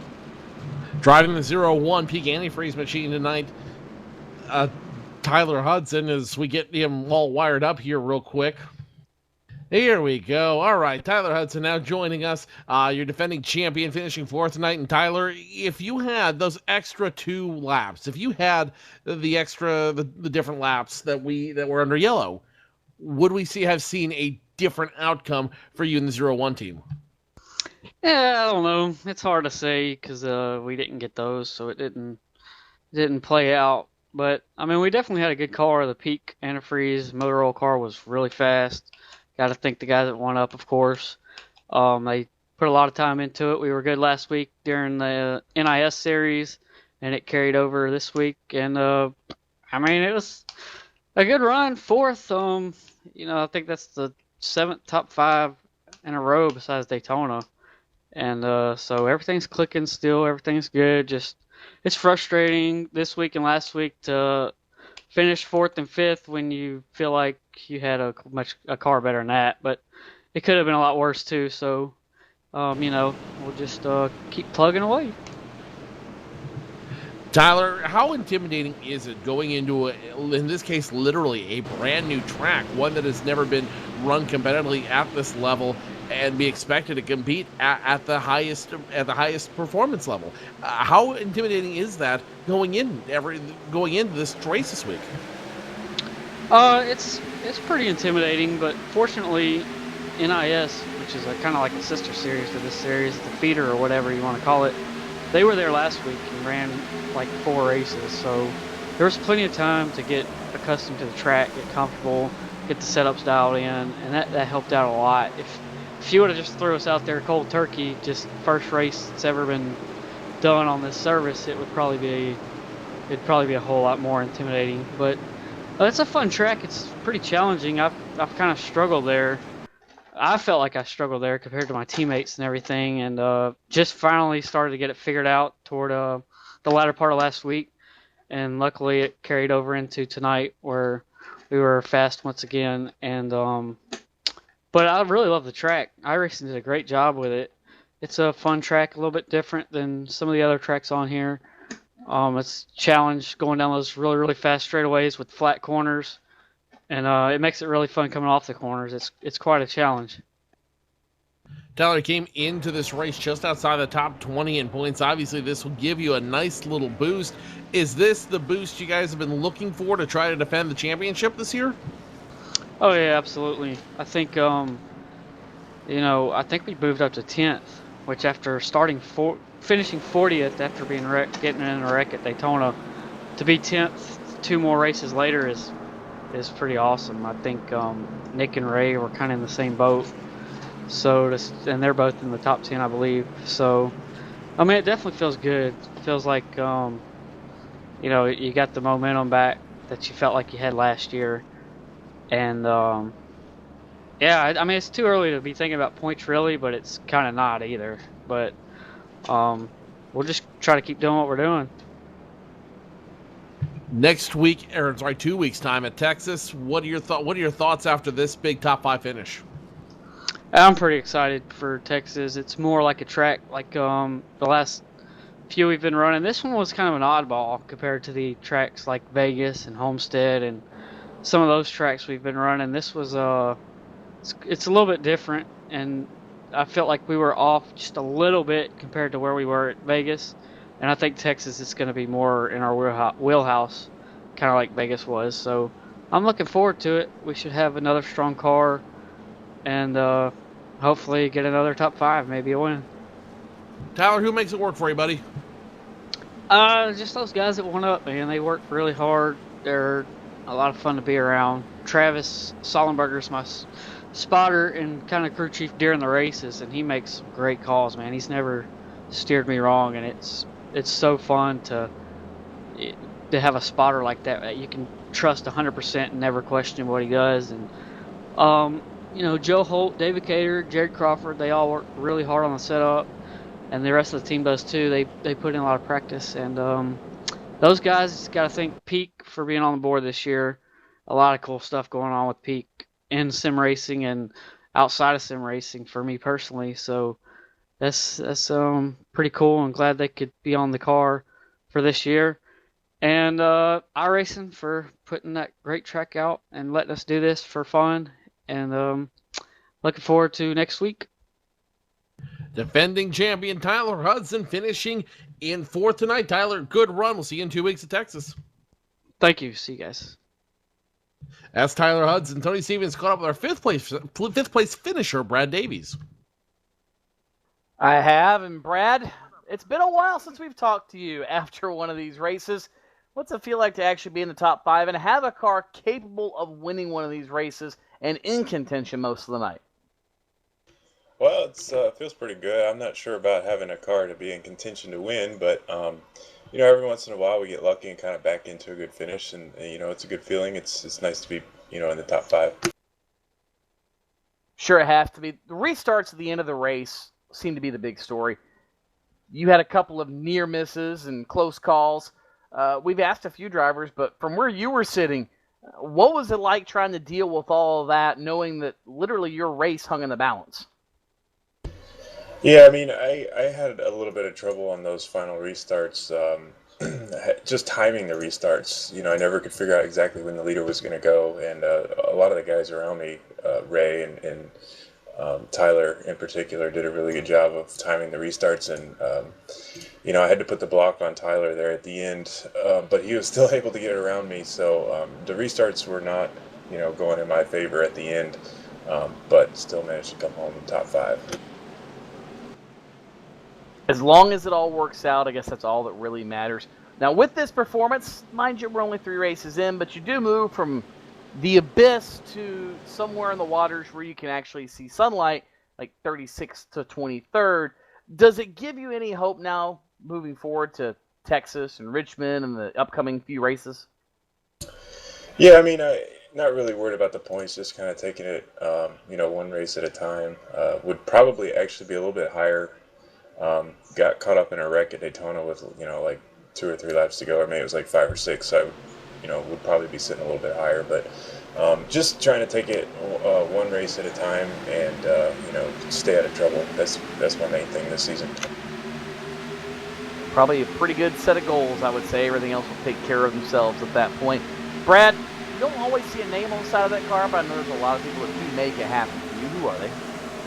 Well, I got to thank Mike DeConti and Brian Schoenberg and Tom Lewandowski that have been helping out with setups the last few weeks and have helped me come up with ideas to incorporate into my own setups, and I think we've been working really well together. So I got to give a big thanks to them, and also iRacing and of course Peak for coming on board this year. Haven't got a chance to thank them yet. This is their first season with us. Pretty excited about that and looking forward to what they can bring for the future. I think it's going to be something big for you, I'm sure. So that's Brad Davies. He finishes 5th here tonight, guys. Man, oh man, what a night. That's about all we can say about it, Tim. And it shuffles the point standings as well, as Tony mentioned. Only 3 races in, but it's an 11-point lead for Kenny Humpy on Brandon Cattell. Danny Hansen, Byron Daly, Peter Bennett, your top 5. Your winner from this evening moves from 25th in the standings all the way up to 8th. Tyler Hudson moves from 22nd in the standings all the way up to position number 10 when all is said and done this evening. And then you got a couple of other guys. Hey, you got Brian Day in the top 11 in the standings. He is a pro driver. He's had to qualify into every single race so far, and he's sitting not too bad right now in position number 11 in the standings. Ray Alfala is in 7th. And Jake Sturgis won a race earlier this season. He sits in the 9th place position as we head to Texas in 2 weeks. Gentlemen, Tony Stevens, final thoughts here. As Ray mentioned, there was a lot of green flag running in the first 2/3 of this race, and then the bottom fell out, and we had a bunch of cautions, and at the end, it's Nick Ottinger standing tall. Yeah, pretty much that was it. We started out with a race to just set the field for a couple of sprint races at the end. That's about all it amounted to, but, kind of a welcome change. We're so used to seeing things get strung out at a place like California, and I think it just shows how well iRacing really nailed this place whenever they recreated it for the virtual realm. But we saw guys leaning on each other, using the bumper, getting hooked together. I mean, you could really race your heart out here, and all the while on the edge of control, and the best driver and the best setup car eventually were going to win the race. Tonight, it was Nick Ottinger. I don't think there's any question that he probably was the best car over the course of the night, but the last 25 or 30 laps, it was a free-for-all, and the the gutsier you were, there's a good chance the higher you finished in the running order. It took some guts to make some moves, but that's what we like to see. And going to Texas, a little bit different type of racetrack. It doesn't reward those chances quite the way that Auto Club Speedway does, but I think it too is going to be one heck of a show once we get into a rhythm and see how that race plays out as well. Because sister track to Las Vegas, that race was a dandy, even though it came down to fuel mileage. Texas should be no different. Should be fun to watch, Joe. Well, more importantly, Tony, Texas is going to be fun to watch for the same reason that's made Daytona and Las Vegas so much fun to watch in this 2014 campaign. For the first time ever, we are really seeing the surge of the pro drivers. We are seeing the changing of the guard happen here. Now, we said that a little bit last year, but there was a lot of the same names up front battling for that top position. Now you have a lot more parity. You have a lot more talent in this mix. You've got a lot more drivers who are all that hungry, looking for position, looking for wins. 3 races in, 3 wins. One of them's been a Pro Series driver, one of them's a brand new driver, and only one's been a driver that's won in the NASCAR Peak Antifreeze Series so far this year. So as we get ready to go to Texas in 2 weeks' time, I will leave you guys with this thought. The guard is changing. The guard is changing rapidly, and these guys are what you're seeing right here is the new face, the new future of the NASCAR Peak Antifreeze Series. And I'm sure there's going to be more of that reminiscing as we go through this season with the changing of the guard and what have you as we go through this 2014 NASCAR Peak Antifreeze season. It's going to be exciting as we head to Texas in 2 weeks, then Richmond, and then the Pocono Raceway for the next 3 rounds. You want to talk about a diverse round of racetracks. It's coming up here in rounds 4, 5, and 6. You'll want to tune into iRacing Live, PSR TV, Nesson, and the Motor Racing Network, among the other partners. WCS.iRacing.com is the microsite for the NASCAR Peak Antifreeze Series and also the road version of this series as well. That is WCS.iRacing.com for all the information on both major series here on the iRacing service. As we mentioned, 2 weeks' time, Texas Motor Speedway, round number 4, the NASCAR Peak Antifreeze Series. Kenny Humpy will lead us into battle as the point leader. That's going to do it for us here this evening. So for Ian Bushing, Zach Stanko, Matt Racing, Kid Thomas, Chuck Johnson, Joe Cortez, Tony Stevens, my name is Tim Terry, saying we'll see you in 2 weeks' time when we say let's go racing from the Texas Motor Speedway. Keep the hammer down, and we'll see you at the track.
What's inside Peak Antifreeze?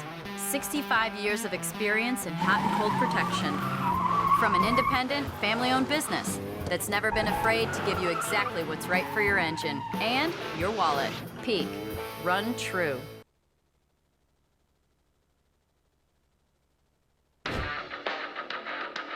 This is where it gets difficult. This is where your name's on the line, everything's on the line. You get that one chance to go out there and put down your best performance with the most amount of pressure.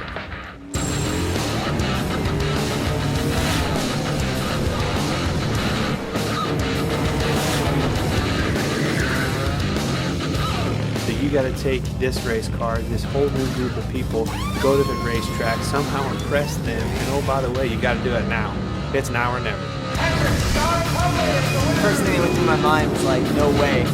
Just be real important to try to figure out how to keep the tires under him and run a smart 150 laps. They might bump them around a little bit, but what doesn't kill you makes you stronger.